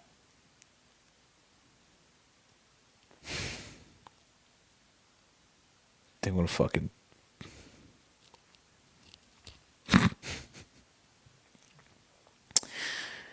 Hey. Anybody? How about AJ? AJ, you can't come up and talk to us, man? What's going on? Oh, follow back is crazy. Why do you guys follow me? I mean, I do buy all these bots, but like... All right, AJ, if you don't want to come talk to us, I'm just going to give you the old Giovanni. Maybe that'll inspire you. Just reading some comments right now. Dustin invites you to... No. Ninja. Bored, huh? Don is ruling now. Long live the king. Classic. What triggered you? You're talking about beliefs, not facts, John Scott. Oh, shit. What? What? How you doing, brother? Great. How are you doing, brother? I'm all right. Hey, man, I love your shit. I'm actually really surprised I got picked up on. My question for you guys is, how can we talk to each other when we talk to somebody we appreciate and understand what they have to say, and somebody that's mind smoked? They don't even know like what they're talking about. You know what I mean? Like, how do you like have a conversation with anybody anymore? Like I've shut people out of my life because of so many different things that we've discussed, and like I'd rather be a better human being than a better American. And I don't know if that's a good thing to say, but that's the way I feel sometimes. Yeah. I don't know, man. I don't think I have a good answer for this still. We're still kind of like in the middle of it, you know? And like people are still taking pretty sort of abhorrent stances on shit. And I saw a really interesting TikTok, I think today. Let me see if I can find it, if I liked it. Basically, this guy, they were just two dudes having a conversation, and he was like, you know how this is going to affect me, and if only just for me, how this is going to affect my existence, and how bad it's going to be for me, and you still voted for this guy anyway, knowing that it will bring harm to me. Why do you think that we can be friends? And I don't I don't know. Like, he had no answer. The guy that was being, I didn't say it. I mean, I'm talking about my brother. I mean, it's family, and I haven't talked to him in 2 years. And then, like, I asked him, I'm like, would you rather be a better American or a better human being? And I feel like we can do both, but the way things are going, man, I feel like one is not the same. It's harder and harder, for sure. Yeah, I wish I had a good answer, dog, but I don't. I feel you, Sorry, brother. Jason. It's all right. We'll work it out. We'll think about it. Appreciate you. What's AGT. up? Hello, friend. How you doing? Oh, just slowly hemorrhaging brain cells. Yeah, fair enough, fair enough. But I would also say it's really interesting just listening. I've been doing some video editing, and it's quite interesting to. I've been trying to not get worked up in the conversation while listening. It's very difficult. Um, but I would say that comes on both sides, right? Because it's so strange to see, and I've said this before, but I think in the States, you have become, and I mean this on both sides, your personal identities are so tied to your political identities. It's craziness, right? I saw a great TikTok the other day that was, when the TikTok ban happened, and there was an Aussie girl, and she was like, "Hey, look, guys, I know they're gone for like 12 hours, but can we just say how weird it is that they all go out and buy political T-shirts, like that you But would live that's to the get thing, dude. ostracized?" That's the thing, though. They don't. This is I don't mean to push back, Come but on, like you've definitely got a Harris Waltz cap, don't you, somewhere hidden in a I was cupboard. given for sure. I was given a Harris Wells cap because I was part of the campaign. But you would never catch me fucking going to buy. And that's, like, I don't think the proliferation of fuck Donald Trump flags is not equivalent to here, ready? Are you ready for this? Here. Just this is 3 days ago. I posed this question earlier. I said, how come the Democrats lost? Well, the reason the Democrats lost is because they're too insane. This is the same guy. Hang on. So here's another one for you. So, He's in a room I never understood full of this shit. So weird, LGBTQ, bro. whatever you want to call it. I have to say that we don't have the same thing. No, that's true. But you do have like Harry Sisson and people like that who endlessly pop up on my feed, and I'm like, the dude's just made loads. He's basically okay, fine. He is now basically a political commentator. He's also actually really annoying, to be honest. But it's like I won't tell him. so is every major political commentator on social media, right? It's kind of annoying because, but at least you talk about other things, bro. Like it's not just about one side versus the other all the time. I did enjoy watching you get pretty fired up earlier and hit the mute button. That really made me chuckle. But I think, discourse is important, but there just seems to be this constant one side screams a bunch of either facts or pseudo facts, post truth facts at each other and expects the other to believe it. And there's no discourse that happens. On any other night, I would agree with you. I think that we've had two. Well, aside from the frustration that I showed with Matt, the conversation preceding that was really good. Was this girl who's like, "I'm MAGA, you suck," and then we talked for like 40 minutes about like her two kind of, I guess, single issue is not correct when there's two of them, but her main issues in voting, and we talked about like just big bird, broad strokes shit about abortion and immigration and things that I know to be facts and true about those things. And I, in my limited intelligence, I have a certain handle on some topics. And just through telling her things that I know are like irrefutable facts, there was like the needle was moved a little bit.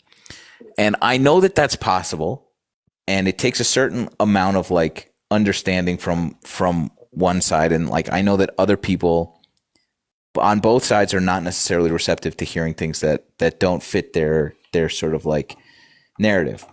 But the amount of post-truth like truth happening is, I think, and I understand me saying this sounding as what it is overwhelmingly on one side. And I don't think that you would disagree. Totally. Yeah. So No, totally.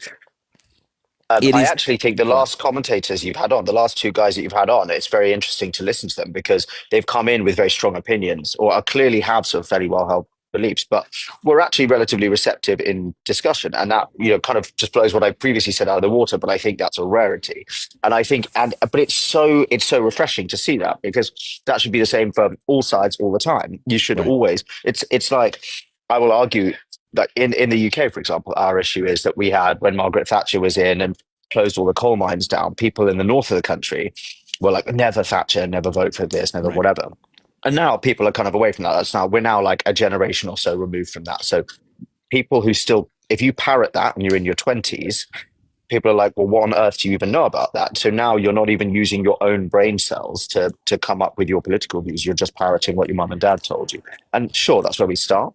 But if you don't go into every single election, everyone should go into every single election with a blank slate, right? And vote on the person who is saying they're going to run. Now, if it's the same person that's just been in office and you don't like them, then you're naturally, of course, going to be like, well, I can base this off evidence. But if two brand new people come in, and they've got a whole swathe of new people running for election and whatever, then that's the view you should take because no two leaders are the same. I mean, look, I think we can all agree that like Bush was at the time the most hated Republican president in years. And now someone's blown that out of the water. But I will also argue from a British perspective, Biden was not a particularly good president, like in terms of international policy, right? He didn't like the UK. He wasn't good for us. Doesn't mean he's bad domestically. That's up to you guys to decide. I'm doing it.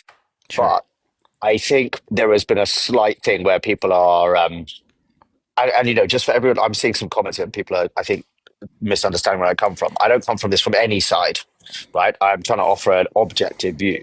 To me, it's just a case of like, don't sort of canonize Joe Biden simply because Donald Trump's so bad. Okay, it's okay to miss him. It is okay to miss him. I don't think what's going on. Here's the thing. I don't think anybody.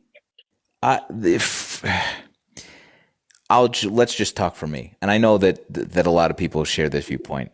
Joe Biden, even in 2020, was clearly different than he was our vice president. And he was absolutely a stopgap. And we were all led to believe that this was going to be an interim thing and we were going to launch. And we were all very surprised to find out in year 2 or 3 that he had not announced that this was going to be the thing. And all of us remained furious at this. I don't think anyone is sitting here, apart from a few people you've already named, who sat there and like strong-headedly just said that everything he's doing is great and he does no wrong. And like, I understand where that comes from in a fucked up way because like, which is why I sort of like, I understand why Harry and people like Harry do take this position, which is, and I feel a little bit of this, which is this guy, Trump, represents such a existential peril to our democracy that there can be no cracks in your side. You must leave no doubt. Even and to that point, it makes this like weird propaganda dance that you have to do to like tiptoe around this crazy shit that they're doing, and like the fact that he is sundowning makes you feel insane. But the fact that you were up against this like demonstrable peril necessitates this stance. And so like a lot of us were not like, I wouldn't say dishonest, but like as forthright with our criticisms of Joe Biden because of how fucked ass shit this other thing was. And so like, No, I totally agree. But I think it's important as long as you can recognize it and actually say it out loud. 'Cause absolutely. I normally don't like. It's very difficult to keep an eye on the comments, right? When you're going through, when you're having these chats. But it's interesting because people are being like, "Oh, he normally has good takes. Oh, he's got this wrong." Oh, I'm like, guys, I'm neither. I'm not an American, and I don't vote in your elections, which means that I can look at this from a very different viewpoint. It is I not think an that that's all existential you were threat to referencing. me. I think that, Yeah, that like it's there is a sense of like dishonesty when it comes to shit like that.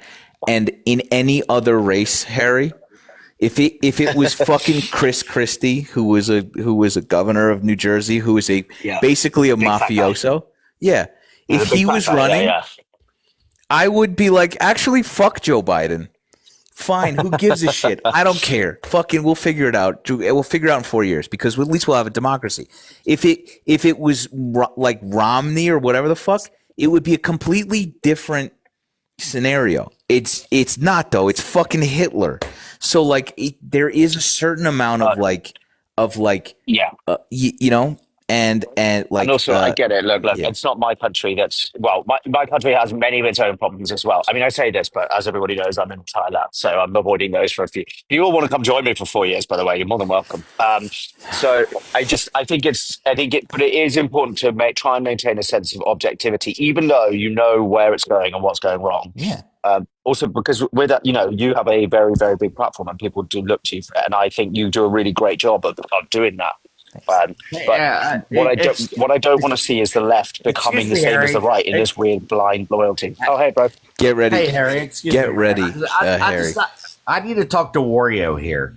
You look like a poor ass Wario. I just got to tell you that. You've mentioned that 90 times. Was this all? This was really all you got, dude? That mustache doesn't work for you. You look like a poor ass Wario. Do another one. Who else has a mustache? Well, or you look like Mario. I mean, another Mario, brother. You can do better. Try harder. Be creative. You got it. You got it. It's in there, dude. Bonnie, let's go, dude. The toilets are clogged up. Let's hear it. Just name someone else with the mustache. Google mustaches. The toilets are clogged up. This is weak Dig sauce. the shit out of it, dude. This is weak sauce, dude. The toilets are clogged up. Dig the shit out of it, Mario. I can think of a bunch of them.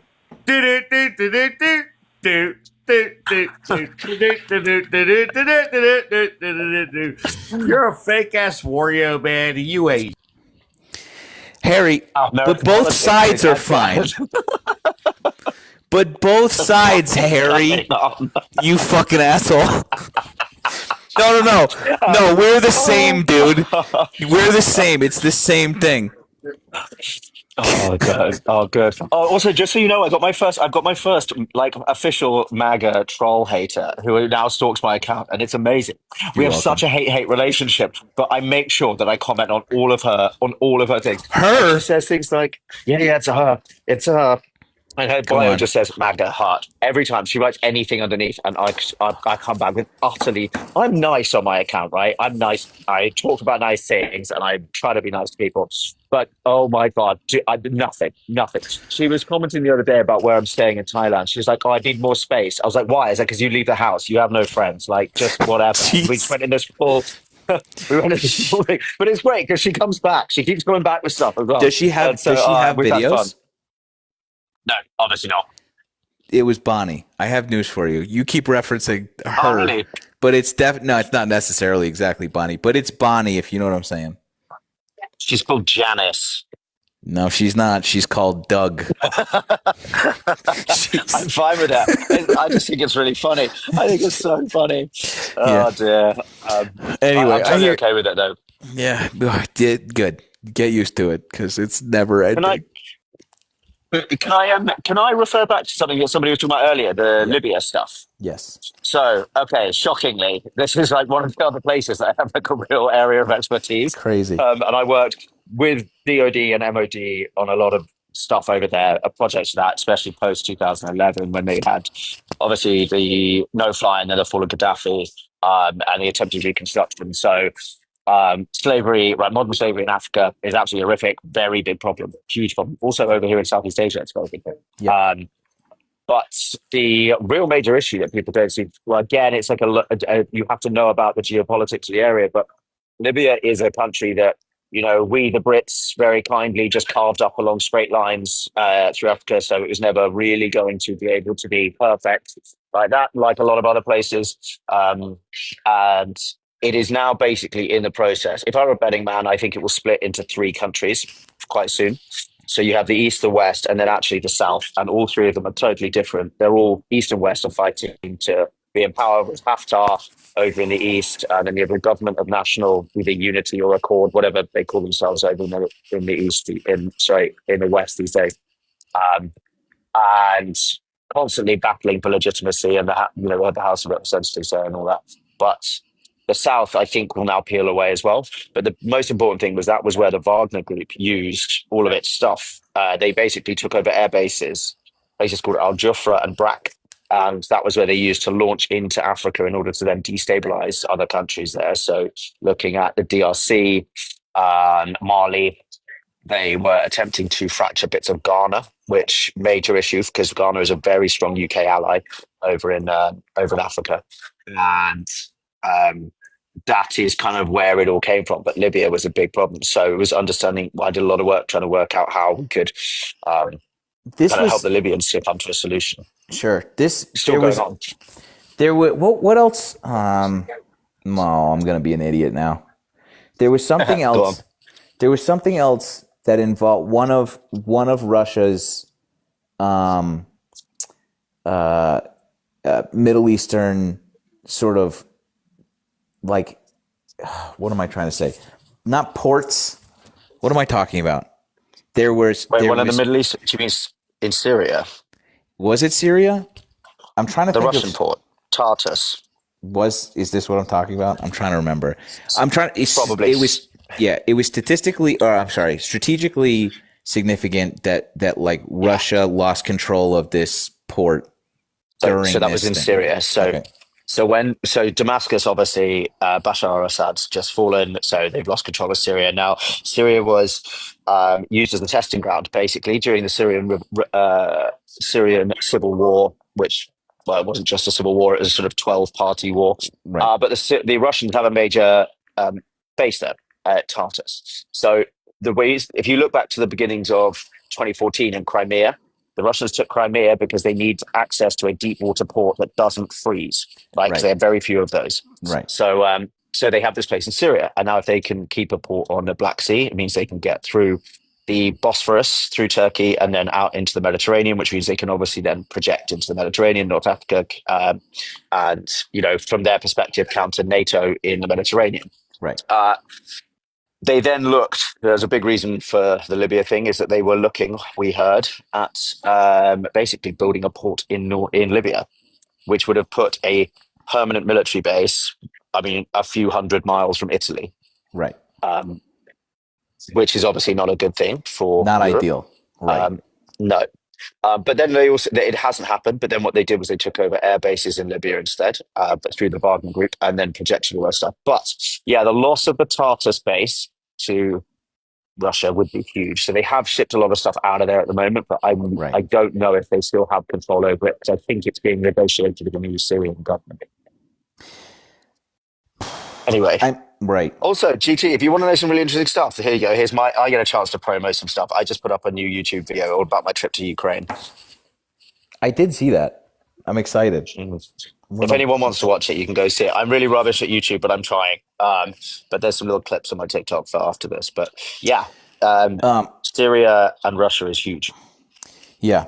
A lot of that sort of interconnectedness and like not for nothing, like our involvement in Arab Spring and like the impetus and ours, like what I learned about our involvement about, you remember how like Twitter was a really big deal during Arab Spring? Like it was how people were communicating. Yeah. America dropped like 80,000 cell phones into Libya during this to spur on this sort of like, And What do you I think? don't know What do you if think what do you think USAID was for, man? I keep I telling don't think, people yeah, this. It was I don't so. It know. was in your interest. It's literally the fucking dumbest shit. It's so like this is all of this, like people are completely ignorant to this, including myself. Like I feel like I vaguely understand this. You are obviously much more keyed into this, but like all of these interests in these countries are not like for democracy. It is for the greater sort of like chess pieces in all of this, which is fucked up in various different ways. Like people are out there just trying to live their lives mid civil war that we are sort of pouring gasoline on, all for access to the fucking Black Sea, which is to keep a bird's eye view on this stuff is really, really fucking complicated. There's so much at play, so much that people don't have like any idea about, and why it is in our best interest to support Ukraine and other interests like that. Like, I would argue, though, that most of the time, right, it is actually a good thing that people aren't involved in trying to get involved in the political discourse around it. Right? Why do you think we have, like, your country and my country? Why do we have completely interconnected, enormously budgeted militaries and security services? It's because people, if you knew what was going on out there, you'd never get out of bed in the morning. Right. It's part of the reason I left it in the end, because I was like, do you know what? I'm so done with this. Like, I'm so done with having to look at my phone every day. And yeah, I when I worked in some of the more secretive places, right, I got followed home from work several times, and I have no idea if it was the good guys or the bad guys, because I also used to live right next door to MI6, so I had no idea whether or not it was good guys on a training mission or bad guys trying to find out what I did. I wasn't important enough to be warranted being followed, but they obviously do things like that. But I would say that, yeah. So go on. Thirsty commenters in here said that it was them, so you shouldn't worry. It was just some of my followers. I get followed on. Why do you think I keep? Why do you think I never spent more than a month in a certain country? Straight to Thailand. Just We're in out of case here, dude. Yeah, exactly. Just in case someone finds me. Oh my god. Listen, well, feel better. I can hear you fucking stuffed up over there. Yeah, dude. Well, great to chat as ever. But yeah, my final plug, if anyone wants to go see it's only like 10 minutes, but Ukraine video, I would appreciate it. And do go follow me on YouTube, because I'm trying to be as big of an influencer as GT. But you'll get there someday. But without half the world hating me. Well, I have bad news for you. That's not real. But okay. Yeah, see you, dude. Okay, dude. Good. Yeah, you too, lovely man. as Love you always.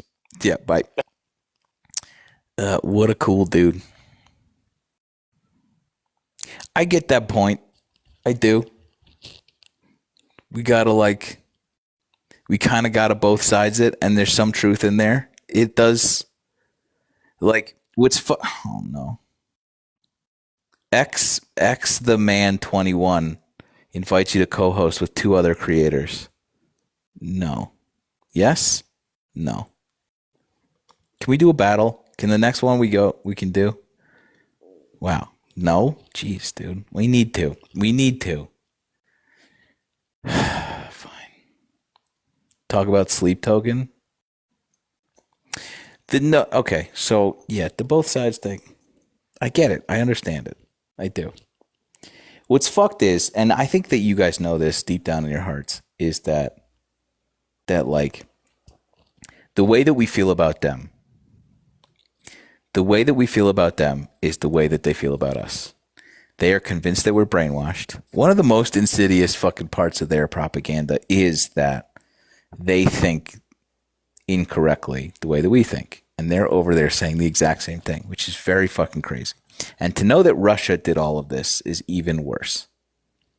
The issue with that is, thank you, Amanda. The issue with that is we have these pesky things. They're facts. They're verifiable facts. This is before the time where there was facts and other facts, right? We have this thing that you can just, and unfortunately for them,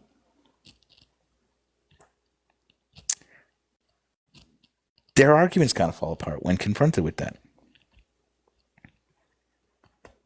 You know?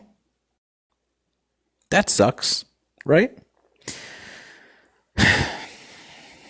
But I understand, like, what's fucked is that we know how we feel about them, and I know that they feel the same way. And that is frustrating because because of the conversations we've had tonight. I have not said anything that is not true. I pride myself on that most of the time. Thanks, darling Murray. Thanks, darling Murray. Rain, brother, how are you still in here, dude? Blocked. See you, dude. See you never.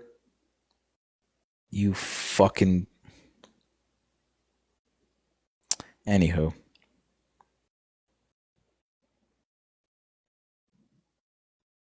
That's weird.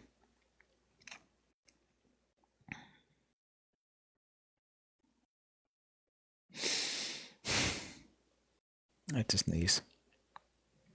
Miss B, your dad would follow. Okay, let's go. Whoops. Oh, I don't like this. Hi. Howdy. We've talked before. Okay. So, like, I agree with you. I really do. Okay. Everything you say, like, I agree. Great. We made ourselves look bad as like the United States. Okay, Sure. but like, I don't know. You just had someone on your live who it to me sounded like he was saying like, oh, we have a bad impression of you guys as the United States. And you sat there and you said, yeah, I don't blame you. You just said that too, though. Oh, yeah, I know. But like, what are we like? So, yeah. How do we like reconcile this? Like, what? They're correct. I'm embarrassed. You're fucked. embarrassed. We're You're all embarrassed. Yeah. So, I'm allowed to say that, but you're not allowed to say that. No. That's not what I'm saying. You can say it. But yeah, no, it's embarrassing. But he's not allowed to say it. He's like saying like really intellectual things about like global issues, what's happening in the world, and we're just like, yay. He's right. We have a Cheeto as a president, and I'm sorry. Yeah, it's fucking embarrassing, dude. It's so embarrassing. Yeah.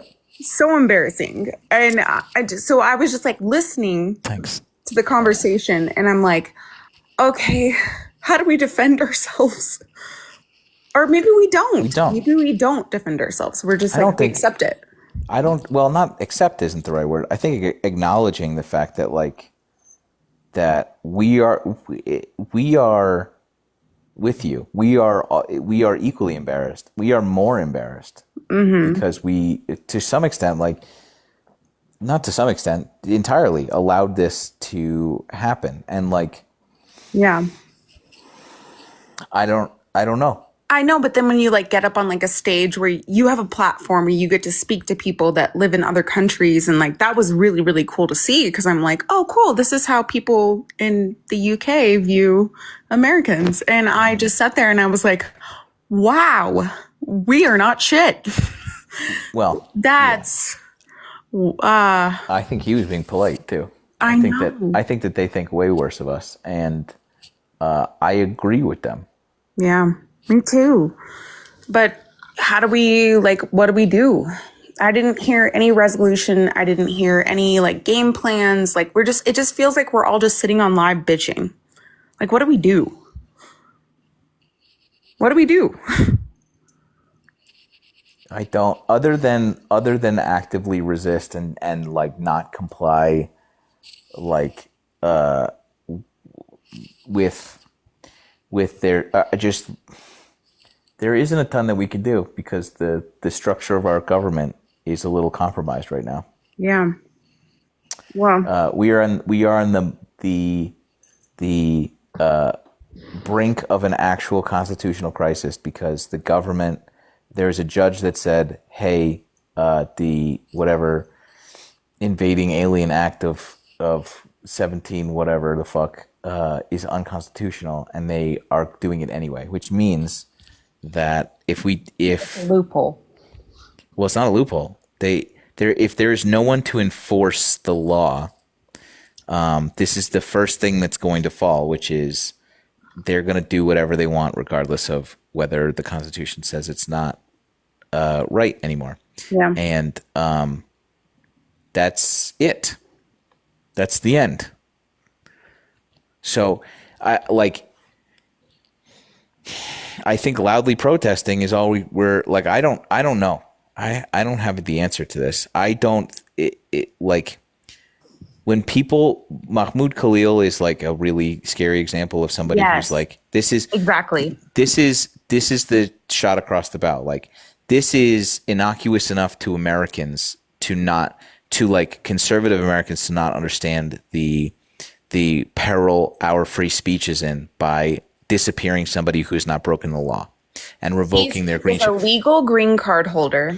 Right. He legally And so, should be here. right. There's So when no one that needs to question that. And then to have the press secretary go on national television and say, when you fucking disrespect us, we'll rip that right out of your hands. right. So guess what happens with citizens?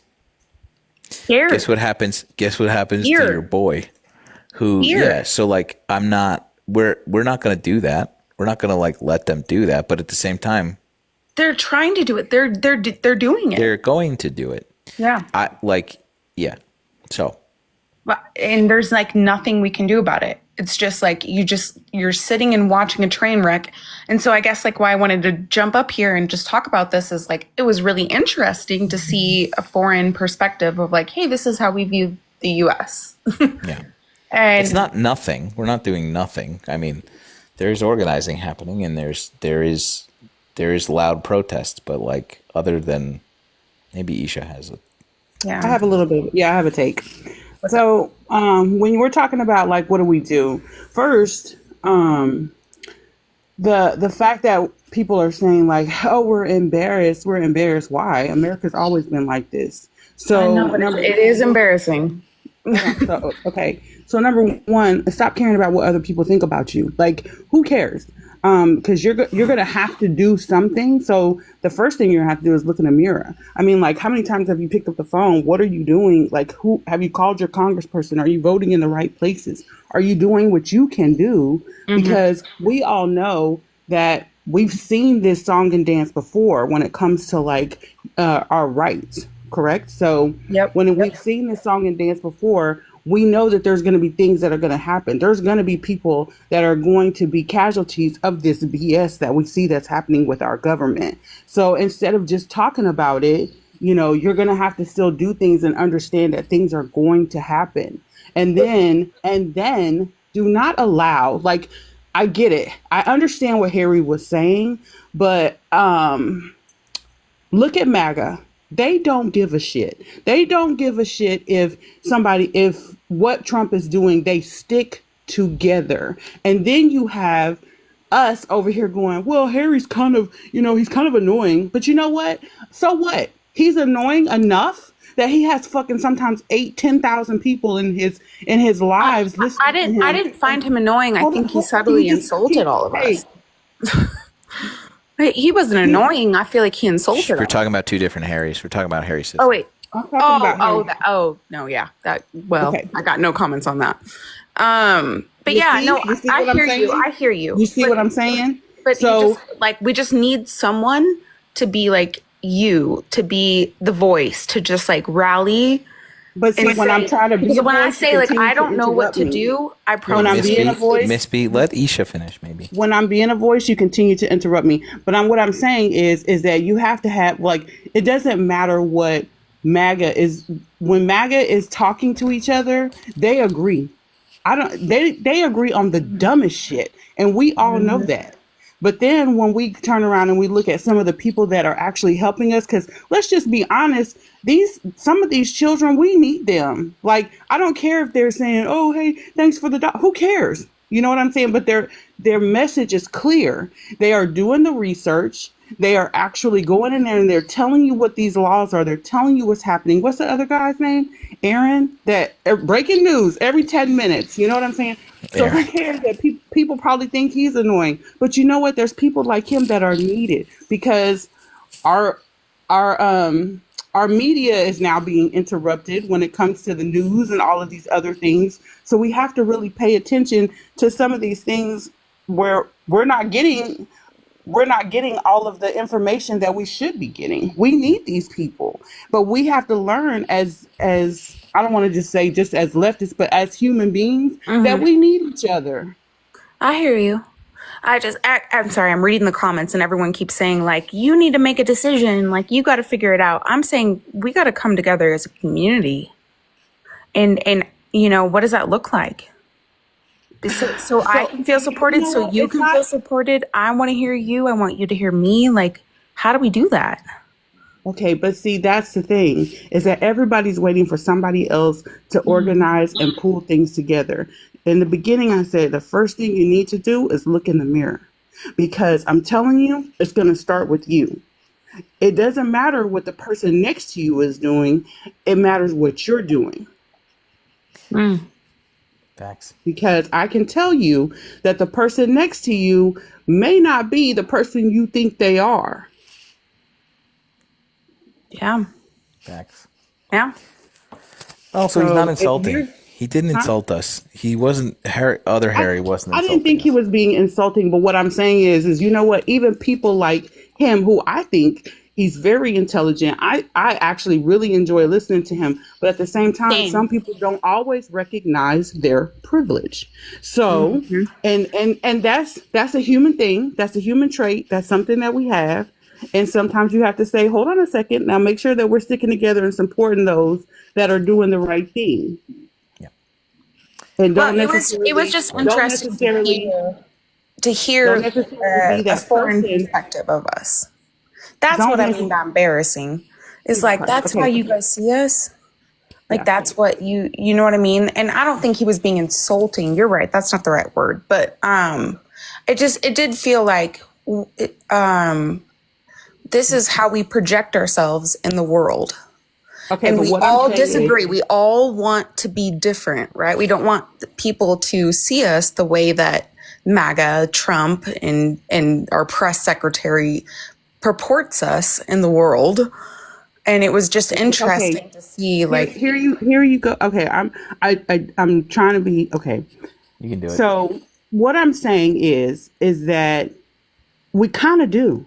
At this point, we need to. You are so worried about how they're going to see us, that the united front that you want when you say we need to be a community and come together will never happen. If you're worried about how they feel, who the hell cares how they feel about what you're doing? Because they're never going to see it as you're doing the right thing, because they feel like they're doing the right thing. They're not going to see it that way. So why do you care?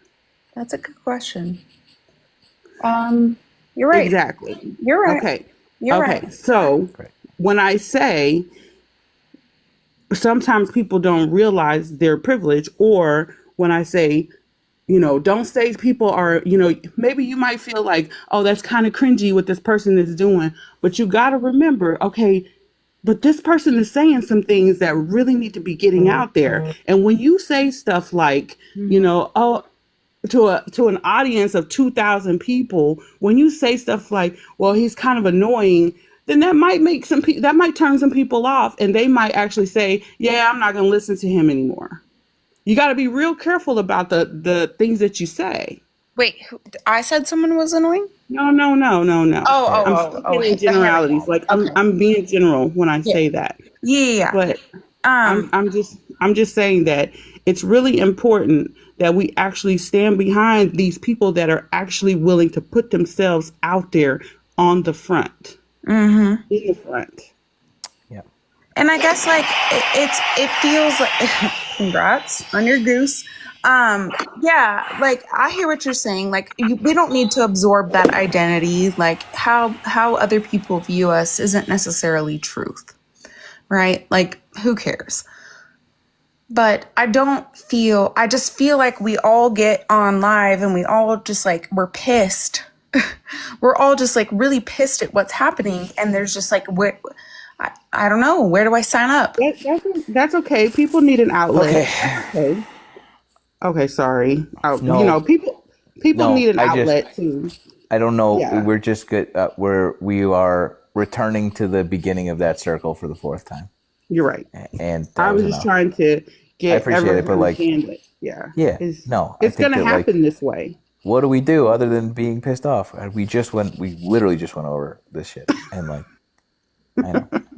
but also again to reiterate, like we being embarrassed is fucking fine. We should be embarrassed, and like it's not like them looking at us. It's us together with them looking at them. Yeah. And if you Does that make sense? if you actually come back to like to yourself and say, I feel embarrassed. Well, because I have never felt embarrassed about the stance that I take. So there's something in there you might want to think about. I think in the what's sense his that name? like Game Face, you don't need to talk to me. Get out my comments and shit. Because he was in a video, he was in one of your videos trying to eat me up in the comments. And I told him I'm not a nice person. And I'm telling you right now, dude, I'm not a nice person. you are. Okay, go back. I just had to tell him that. He sucks. He's been in here. He still wants to come up. But I'm not going to get you banned, though. Yeah, it's cool. I just want to tell him that. But what were you saying? I'm sorry. I don't remember. I think that, like, I think our collective shame is a fine thing to sit with in this instance. And yeah, I don't necessarily agree with like I'm embarrassed. You should be embarrassed too, dude. Who, me? Not you. Oh. Whatever her name was. I would say, I know what I did. I still stand on who I am and what I've done. And I don't know. For me, it's like, yeah, I look at, I guess for me, when I look at this administration or whatever, I see the writing on the wall. I've seen this shit before. And a lot of Americans, we've seen this before. I mean, we saw it with the mustache dude. We saw, we have seen this before. We just got to fix it. Yep. The only way out is through. Yeah. Yeah. Sitting back and being embarrassed and woe is me, that shit ain't gonna get nothing fixed. Yep. Yeah, dude. So I appreciate you. You're the best. Can Harry still be on the calendar, you think? Absolutely. Remember, this is the word I said. Some people don't always recognize. But that's what we're all here for, right? Yeah. Yeah. So we're here to talk to each other. We're here to uplift each other. We're here to correct each other and be honest with each other sometimes. I mean, because we don't all recognize it, and it's okay. Agree. Yeah. Hey, you're the best. All right, Appreciate bye. you. This dude still, like, how many accounts does this guy have? 0 followers, Mr. Long John.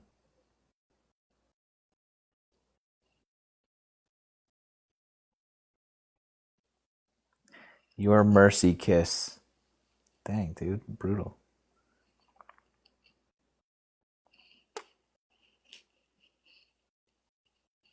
So many bots that I bought.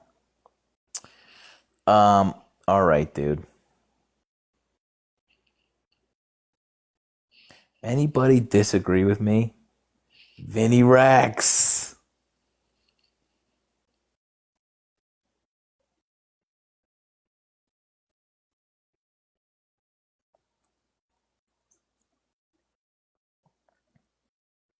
Radiant Soul, I do. I disagree. No, you don't.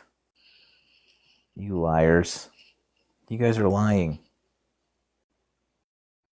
Scott Jordan.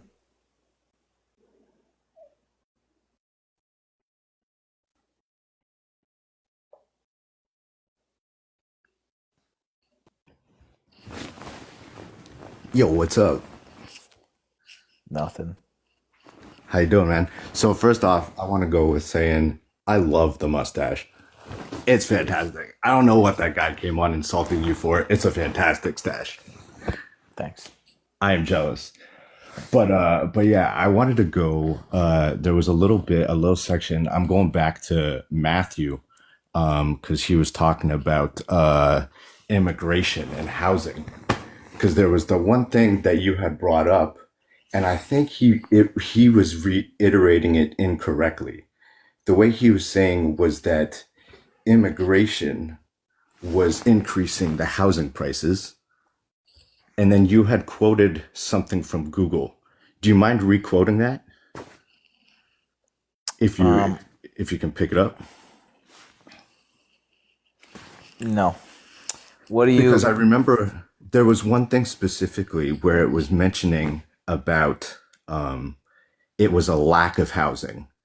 So I think that's what he was trying to focus on, was there's a lack of housing, which increases the demand for people. Immigrants are coming in and increasing the prices because I was with an immigrant for a little bit, and what I found was that a lot of immigrants are coming together, and let's say they're renting a place or buying a place, right? There are more immigrants coming together and reducing the price of a single place, which decreases that individual cost. And then it decreases the individual cost, which increases the individual cost for each person who's living on their own. Does that make sense? No. So you're talking let's about say roommates? you're with your roommates in essence, right? What the So fuck does you're that have to living- do with the demand and supply of housing? That's what I'm saying, is that if there are no housing coming in, people are forced to live together, right? And what I'm saying is if more immigrants are coming in, which means that they are in themselves splitting the cost of a place. Does that make sense? You following? No. No, this doesn't. They're this splitting. Is not what you're, no. I get what you're saying, but that's not what his argument was. His argument was there's so many immigrants that housing demand is going down or up. Yeah, I think he was wording it incorrectly. I think both word. I don't think he was wording it incorrectly. I think you're misunderstanding his incorrect assertion. That's possible. That's possible. All right. Great. But I'm on your side. I know. I don't think that it's worth hashing this out anymore. Sorry. I'm sorry. That wasn't. Am I an idiot? I don't think that was.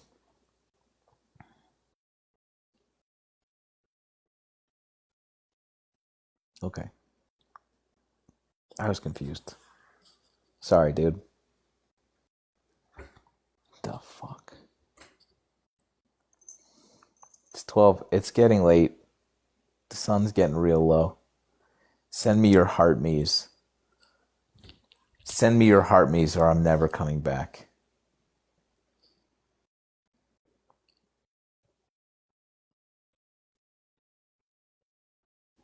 Oh dang, I got dude. Hey, What's up? I have to tell you, I'm going to confess something to you. I actually am not MAGA, but I know. subscribed to you when you had 3,000 followers, and I had a back and forth with you about how you need to do a background, and be like Jon Stewart and shit. And you were like, no, I don't. And you were right, and I was wrong, and I love you forever. Take off your shirt. Appreciate you. Appreciate you, Kitty Whipped.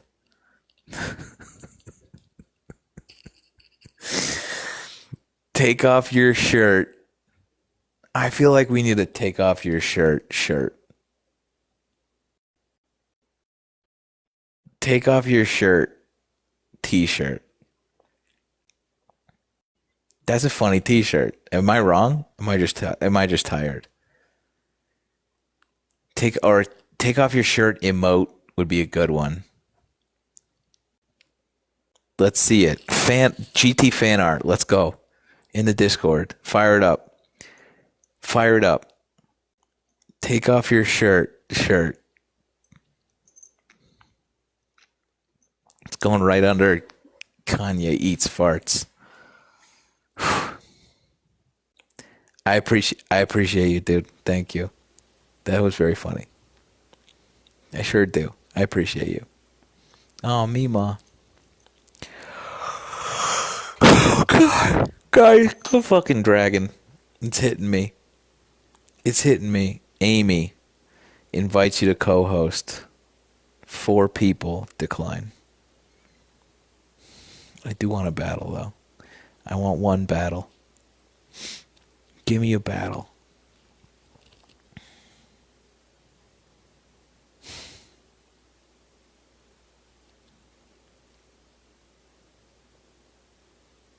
Next one we go. Next one you can go. Give me a shirt.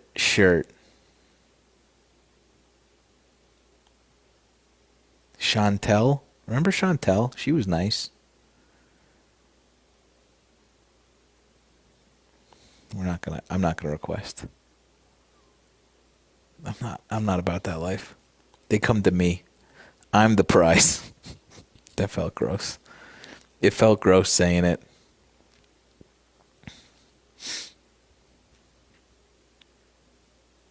I have low entertainment value. Is this the same dude? It's the same, like, yeah, here we go. Is this the Wario guy? Yeah, what's up, you fake ass looking Oreo motherfucker? You've had so much time. You've had so much time to come up with a new fucking insult, and you still can't.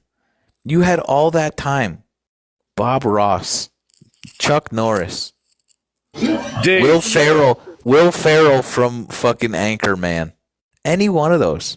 Think of anybody with a mustache. Fucking Burt Reynolds. I'm just doing this off the dome, dude. I'm just doing this off the dome. You're pathetic. You fucking think of anybody with the mustache. You came back with the same one. Ted Lasso. Fucking Geraldo. People call me Geraldo all the time. What the fuck? Same one. It's embarrassing.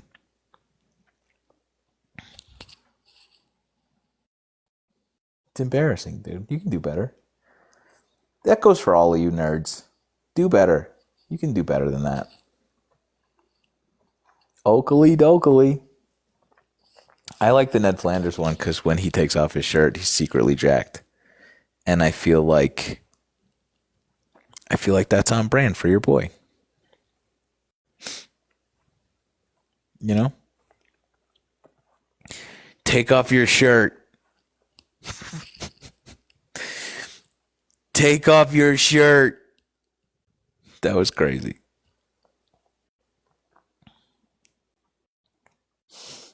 Take off your shirt.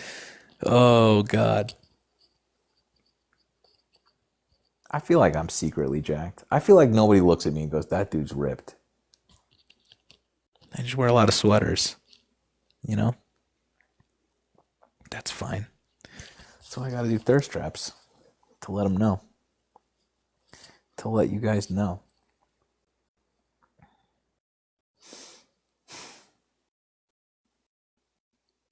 Anywho.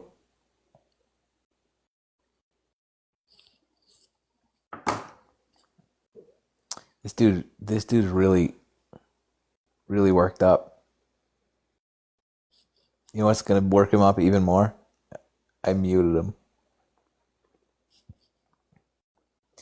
That little baby. Okay. Anyway, let's keep going.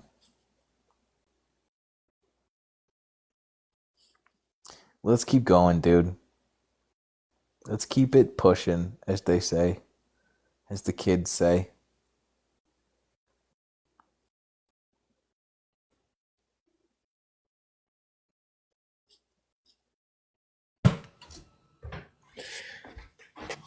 Hi. Howdy. I forgot I requested. I'm sorry. What were we talking about? What shape is the Earth, dude? Oh, it's flat or round. Jesus Christ, it's round. You have two options. You said the wrong one. I sure did. It's all right. What were we talking about when you requested? Do you remember?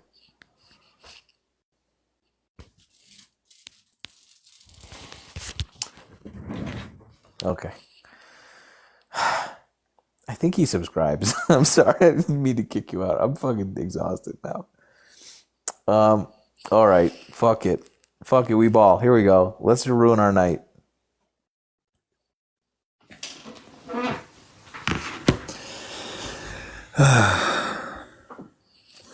All right, I'll concede. So I did some research. I will 100% concede your point that there is no proof. There's no proof that there is men that have actively been like, hey, I'm not doing well in this sport. I'm going to transition just so I can dominate in a woman's sport. Fully willing to concede. You can't prove that. And there's no story out there that aligns with that at all. That was your entire argument. But so that's tough, right? Are you willing? Yes, that is tough. But are you willing to also, if I am conceding that, no. are you willing to concede? Wrong tree, partner. The principle of my argument that if something like that were to happen is not a good thing.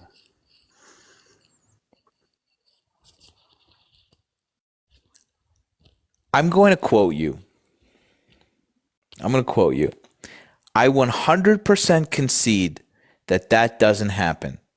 And then not 2 seconds later, you turn around and said, but if it were, that would be bad. Right? That's what just happened. Can we agree? Yeah, absolutely. Okay. I can't. Okay. Now, what happens when I reanimate the Tyrannosaurus Rex and I set it loose inside your, I assume, studio apartment? What happens when I do that? You need to tell me how to take care of this. That is a science fiction situation that's not real. So is yours, right? Mine has a much higher probability. 100% concede. Yeah, I can't prove that. Yeah. What do we do about the Tyrannosaurus Rex? That's not a thing, though. It's less of a thing. Less than 100%? That's absolutely 100%. All that time you sat there fucking waiting for this moment. Nearly 3 hours. Nearly 3 hours. You sat there fucking waiting for your moment. And you almost made a fucking point. And then you chunked it. You chunked it so hard. And you still fucking got it wrong. You almost got it. This scenario that I made an entire video about, one of 2 videos I've ever made, is not happening. I concede that. The danger to women in transport, the fucking scenario I made, which is that men living their lives as women to dominate sports, is a scenario that straight up does not happen, nor is there any fucking instance of this happening. I concede. Got it. But what if it did, though? You immediately went back on your idea.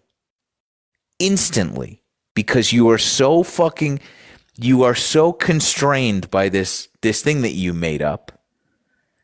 If it does, which it doesn't, which is a thing that you acknowledged 1 second before you said that thing, you can't even free yourself from this thing. It's worth reiterating that idiot is unclear whether the moon landing happened or not. So, hey, we're going to battle. Get your fucking game faces on. We're going to battle. Get your fucking game faces on. We're going to battle, dude. Welcome, bro. Hello. How are you? Great. How are you? How are you, bro? I'm great. Where are you from? Uzbekistan. Nice. Yes, nice, man. I am from Uzbekistan. Great. Good. Okay, thank you. Okay. I've heard of Uzbekistan. Endi Bucha yazma Bucha. Bu tanımaysizmi? Bucha? Good. Boshidagi nima degani good? Good. Good Thank trouble. you. Yes. Good. Oh no. Abdulla tog'a, assalomu alaykum. Abdulla tog'a. Abdulla tog'a, yaxshimisiz tog'a? I'm gonna get after all of the money laundering worries. We're gonna get got here. This is it. I've never been to Uzbekistan. Wallah, hamma ekranlik. I'd like to go. You ever see guys, friends? Have you ever seen when they talk to when parents talk to their toddlers, and they're like, "Of course, yes." Oh, that's very interesting. I feel like that's kind of like this.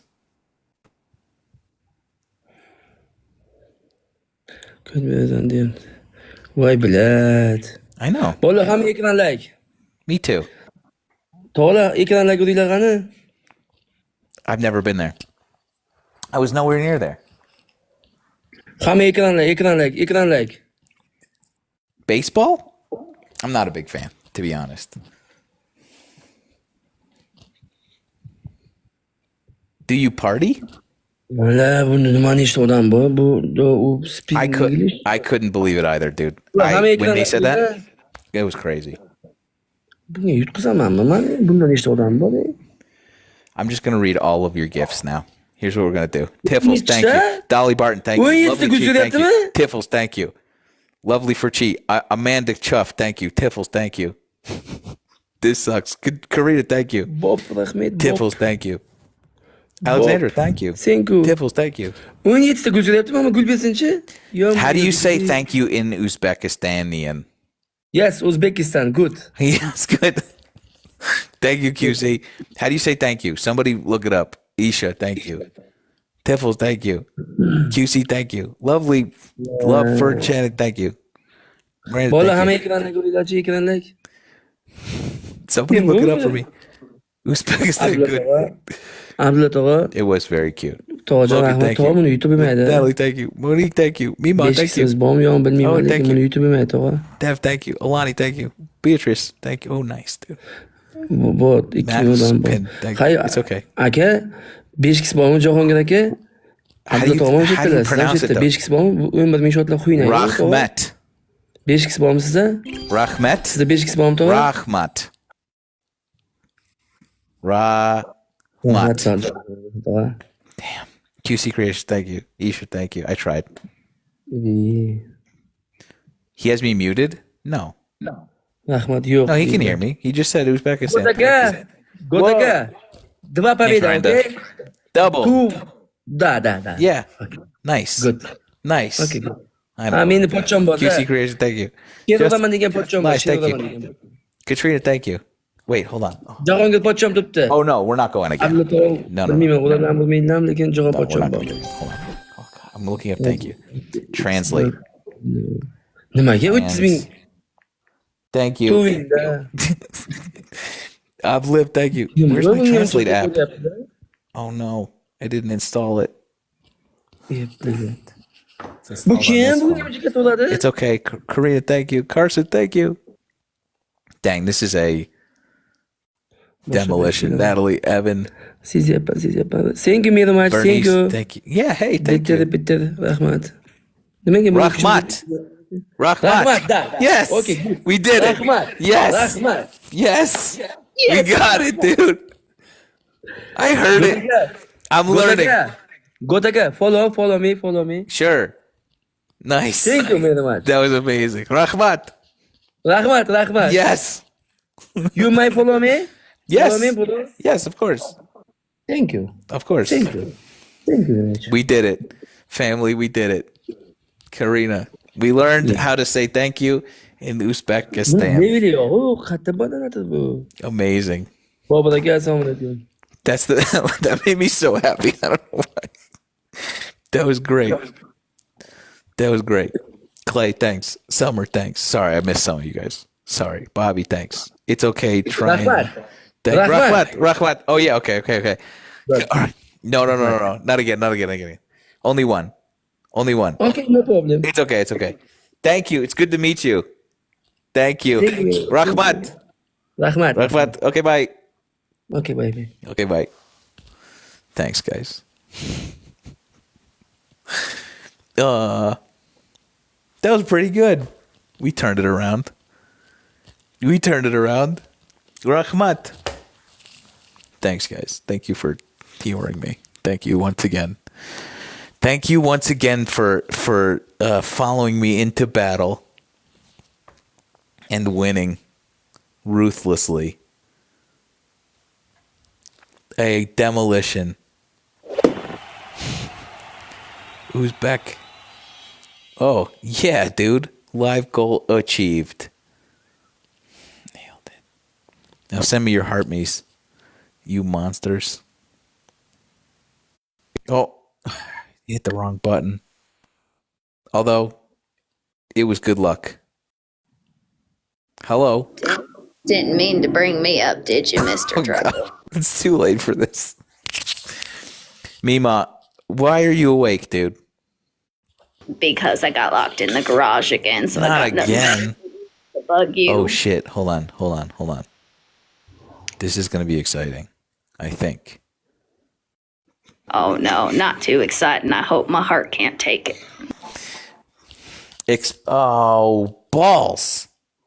Thanks, Dale. Thanks, Evan. There was somebody named Exposing the Lies, and then they disappeared, and I was like, the mind is given to man not to be clever. All right. I came up demanding this new T-shirt, Mr. Trouble. I want to take off your shirt. Take off your shirt. Thanks, guys. Thank you for sending me all these fucking gifts. Jesus. Oh, hello.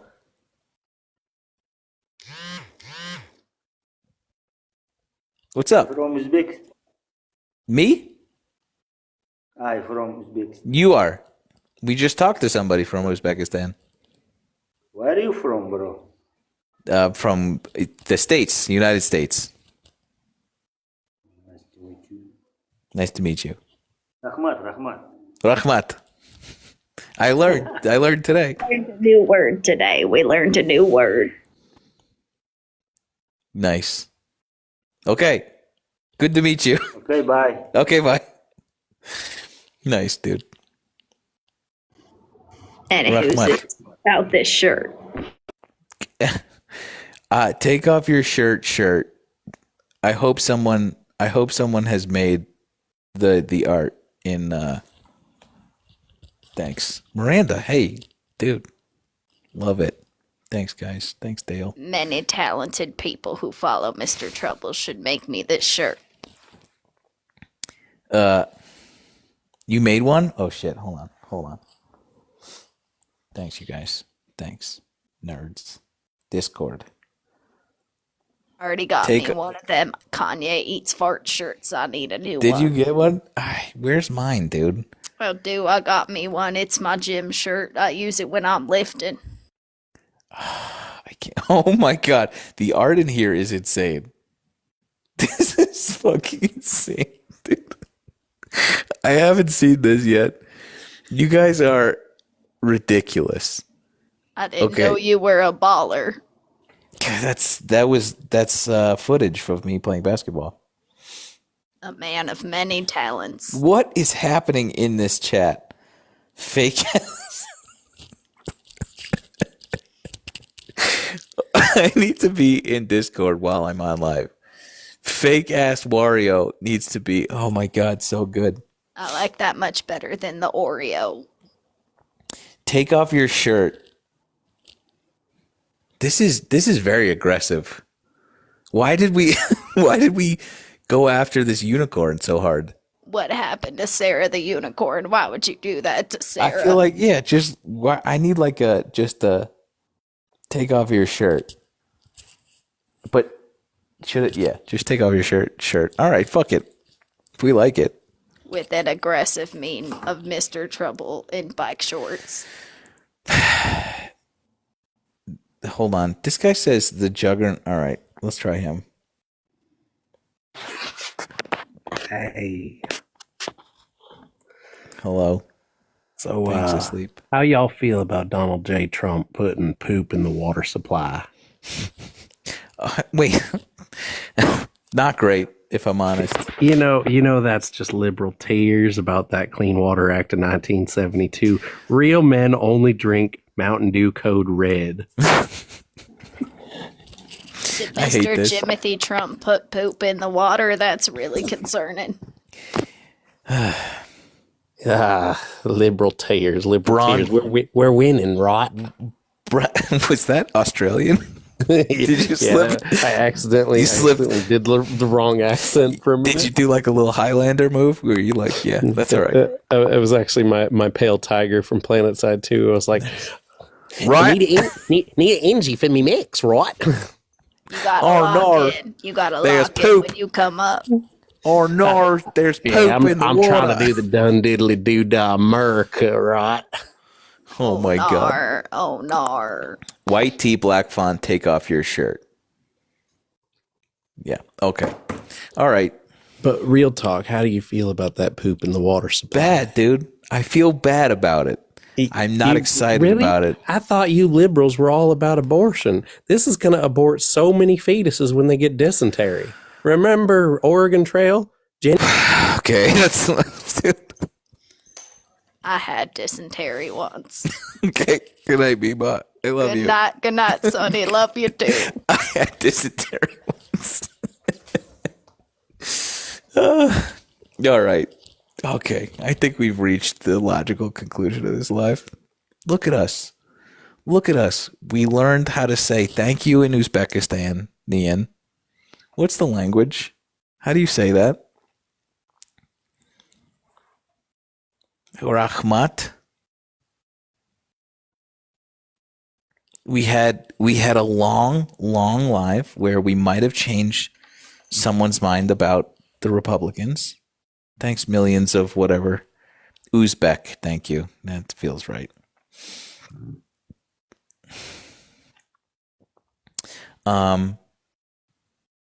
We had a different conversation, which was good, I think. Oh no, Matt. Matt was playing devil's advocate, which sucked. Game Face came back for his last chance at redemption and chunked it. Harry gave us a both sides argument, which was surprising and I think a little out of character. I learned how to say thank you in Uzbek. Why am I getting so many Uzbek? Guess what? We have another one. Shanyan Live invites you to co-host. We have to block them.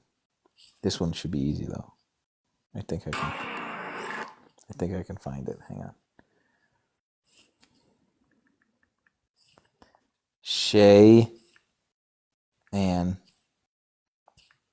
Live.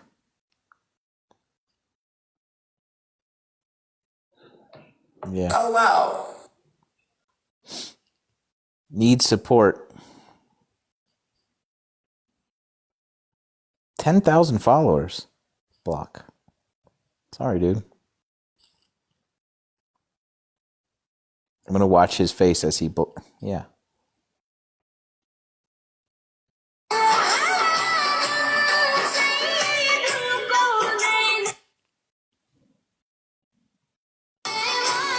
Oh, I blocked this other account too, dude. I've blocked so many of these. Ugh. It's really frustrating. Sorry. Okay. I love that song. Me too. Rahmat. He got so excited. He got so excited when I said it. Although I was saying it, he just didn't get it. And then when he said it, I clocked the pronunciation. That was so funny. That was so great.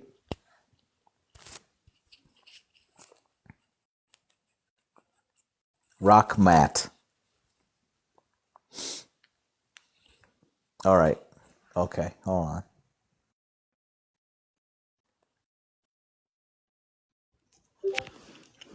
Hey, So, my vision for the shirt was like, like metal tees, like a harder vibe. It was not an insult to Sarah. are you Anarchy was like, I concerned was about going this? for like hardcore vibes, I get it. I get it. I get it. You do great work in there. Thank you. Yeah. Take off your shirt. All right, sure. Let's I can save. adjust it. If you have any suggestions, I can change it around a bit. I do like the idea. I could mess with the font. I can change out the unicorn if you want. I think this one's going to be very simple. I think I'm just going to do a Kanye eats farts, take off your shirt. I guess. Do you want any special font? No. Times New Roman, Arial. just wingdings, I think, is what we're going to do. No, you're great. You don't have to do that. But I do appreciate you. Thanks. You do. Yeah. Fake ass Wario. I do like this though, and we've been going to more like I do. Here's what I do like about this: the hardcore metal like shirts is just the very dainty flames. Yeah. The very on brand, like I have fire too kind of flames. Like might as well put them in. I do. I like that. I do. Now that I have the vision, I do like it. I see a vision there. I don't know. I get it. I'm with you. I'm with you. This Caroline came in over the top here.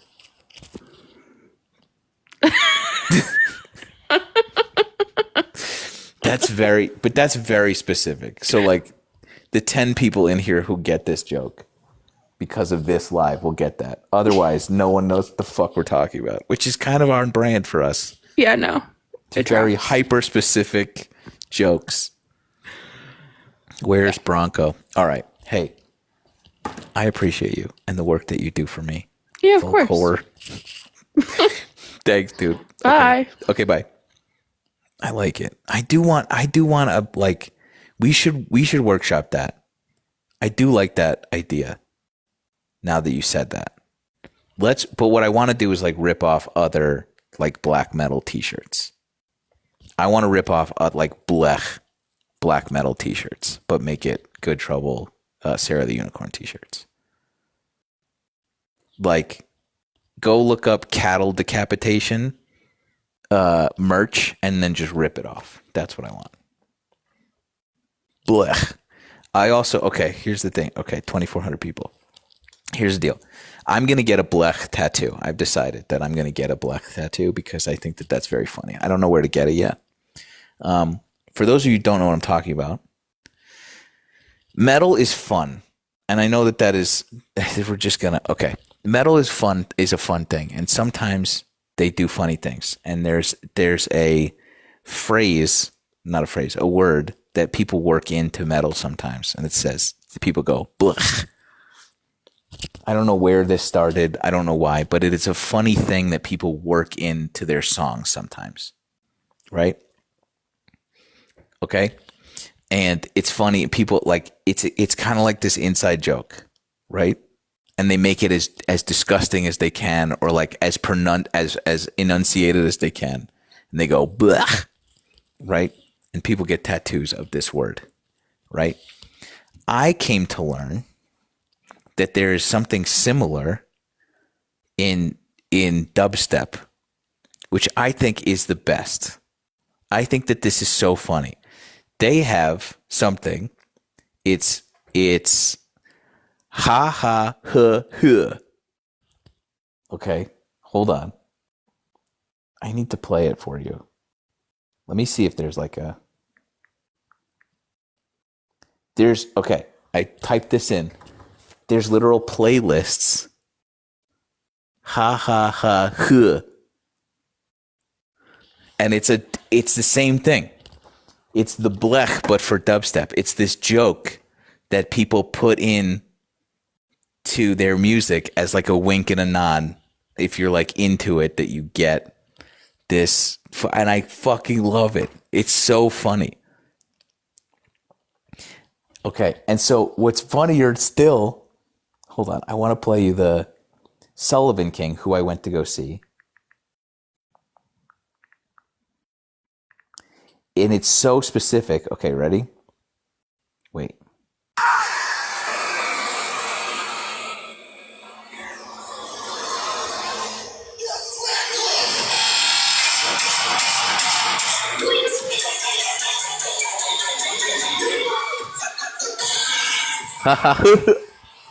It's so dumb. So they just work it in as a joke. And then Sullivan King. Hold on. Everybody has lasers, right? This is so stupid. Let me see. I really want to find this. Everybody has lasers in their show, right? He made it so that only he can see the lasers spell out this stupid phrasing. Let me see. Hold on. I need to find this so that I can show you. Okay, here's the dumbest shit we've ever done in our entire lives. That's right. That's right.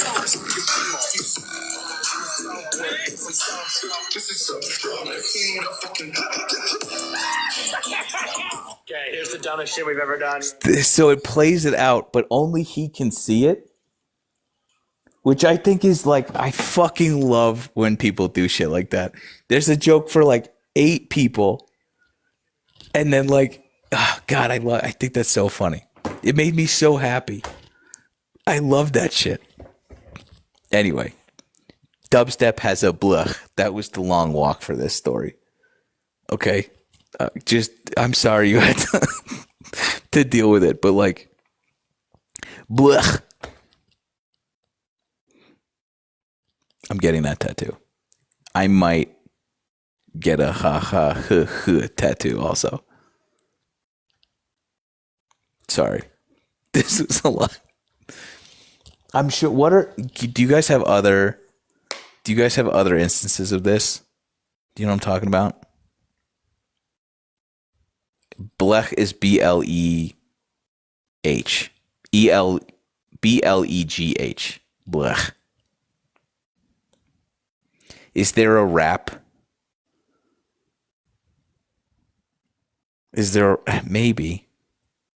There's got to be something. Baba Booey? No. That's not it.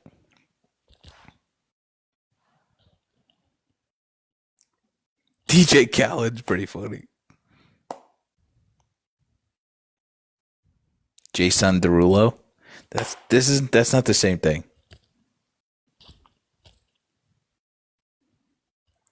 Mustard, sure.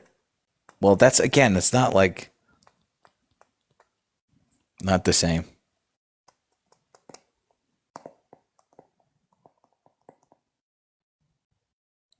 DJ Khaled.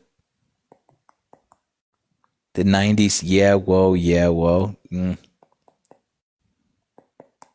Wilhelm Scream that's Kate with the hat. That is it. That's it. But it's not. Yes. The Wilhelm Scream is exactly that. It's a fucking inside joke. Thank you. Wilhelm Scream is like that, like canned scream that people put in movies. And it's just this wink and a nod to other fucking movie nerds. You've heard it. That's really good. Good job, Kate. That's exactly right. It's the Wilhelm Scream. That's what all of this is. Thank you. Sick. All right. Fucking brick by brick. God damn it. Nerds.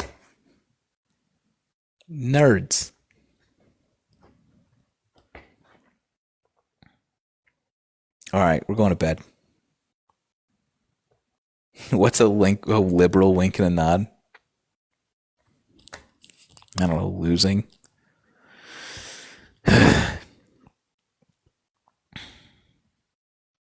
We're going to bed. We have to go to sleep. I am exhausted. I am tired. That guy came in and was like, I concede 100%. It's never happening. But what if it did? Fuck. Fucking Jesus Christ. All right. Get out of here. Send me your heart memes before we go. Please? Please? Send me your heart memes, you monsters. We're B3. Oh, shit. Hold on. Did we fall? How did we fall? This is so dumb.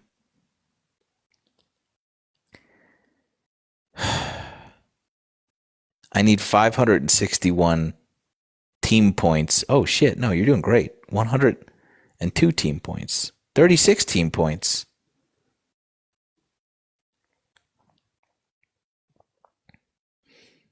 How do we get to A1? We just have to battle all day. What the fuck is the point? I guess money. We're not doing that. View team. Rachel has reached level 13. You hero. Carson just reached level 4. Miss Figuring It Out has sent gifts for 49 days to your life. Golly, dude. Thank you. VHS, appreciate you. Look at all you guys. Man. Making this cold black heart grow 3 sizes. Thanks. Hey, look. Hey, look at us. I don't want to say it. I'm too scared to say it. We lasted this long. Nothing happened. Rahmat. Nothing happened. Rahmat for the gifts. Rahmat for the heart me's. Or whatever. Match update. Ugh, fucking who cares? I'm not doing this.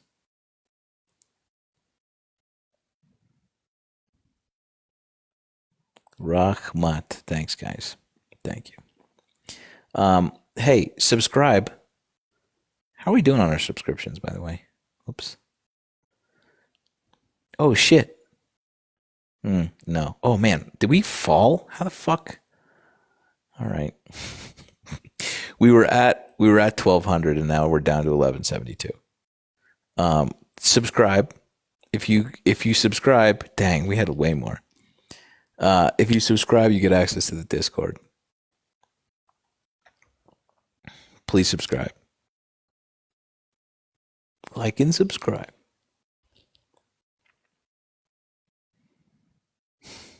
Let's chat. John Lewis in good trouble. Definitely. Definitely, dude.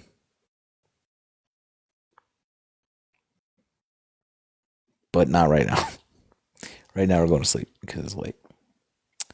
Appreciate you. All those gifted subs, it probably expired. You're right. That's exactly what happened. How do you get into the Discord? Ready? Hold on. Liam's back mole. I know that you're joking, but it's still hurtful. Hold on. Let's go. Good Trouble 2.0. I got to sign in. Good Trouble 2.0. I'm going to show you how to get into the Discord. Ready? You click this little button. Once you've subscribed, click this little button right here. And then Discord role. And then you're in. That's it. Or, alternatively, if you do this later, you can do, you click right here on subscription, and you can find out more, including all of that stuff I just showed you. So, that's how you get in. And then You have access to our Discord where we're all hanging out all the time, which is great. Damn, my videos are doing bad.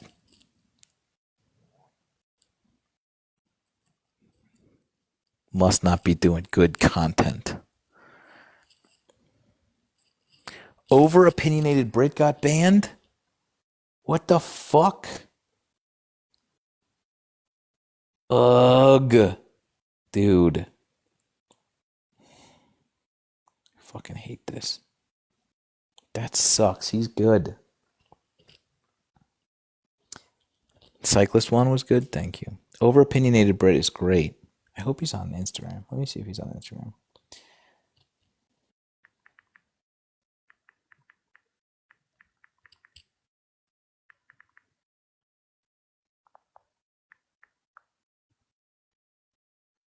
No. Probably just spelled it wrong. He's on Blue Sky. Over opinionated Brit. He's great. Bummer, dude. God. All right. Oh, yeah, we talked about this. Leslie Jones said that my butt was cute. So that's pretty sick. Thanks for subscribing, Georgia. Thanks, dude.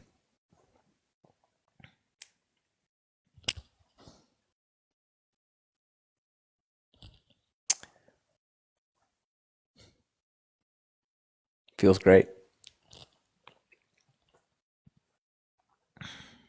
Feels great. I wasn't even fishing. She just said that, and I thought that was funny. Right? And then, like, I posted that, and everyone was like, she's right. You do have a nice dumper. I was like, Jesus Christ, man. Oh, God.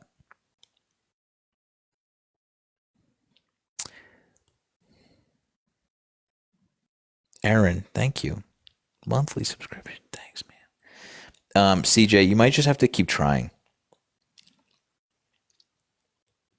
It's like a little trick, or a little tricky, sorry, especially when a lot of people are trying to get in.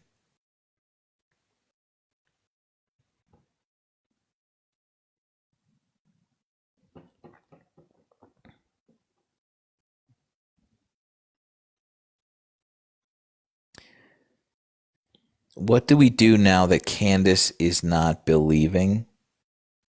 I feel like we're on the same. I don't think so. She's not on the same side. She's not on the same side. Neither is Nick Fuentes.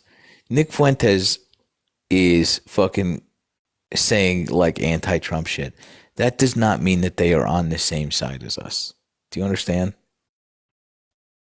That is not at all the same. Candace Owens doesn't think that we landed on the moon, much like that fucking frog guy. Number one. She is like incredibly anti-Semitic. Like she's not one of us, dude.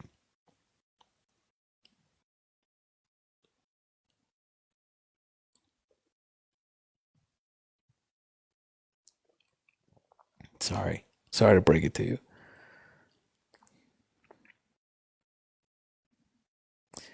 Stop saying that. What do you mean? All right, fine. I think you're just trolling, to be honest.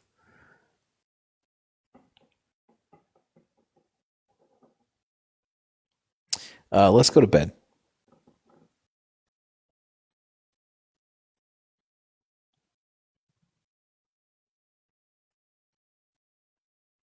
Almost 2 million followers on the TikTok. What's the reward? Well, I'll tell you this.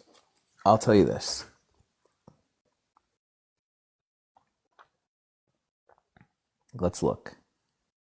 Let's look at what it actually is. The actual number, dang, went down.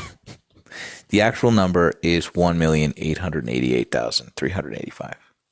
So we are 120,000 people away from 200,000. So it's not actually close. It's still pretty far. That's still a lot of people. And I'll tell you we'll do a massive fundraiser, all day fundraiser. 2 million. We'll do all day fundraiser. Every red cent goes to the thing that we're doing. We haven't done it in a really long time, and I owe you a bunch. So we're gonna like fucking do it all together, and I'll get a lot of people involved, and I will promote the shit out of it. So it'll be the big thing, and we will fundraise, and we'll aim for like 30 grand, double what we've ever done. That'll be the plan. But we're pretty far away. So we're pretty far away, dude. Oh, Game Face followed me. That's so fun.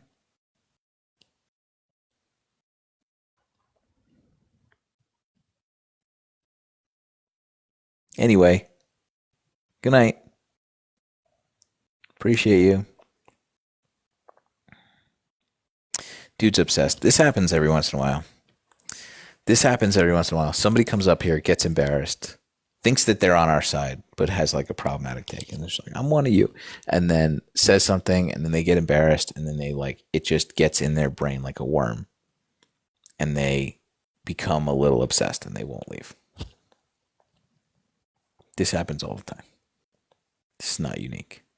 So I get not embarrassed at all. Sure. Well, that's your fault. If you possess the ability to feel embarrassment, then you would.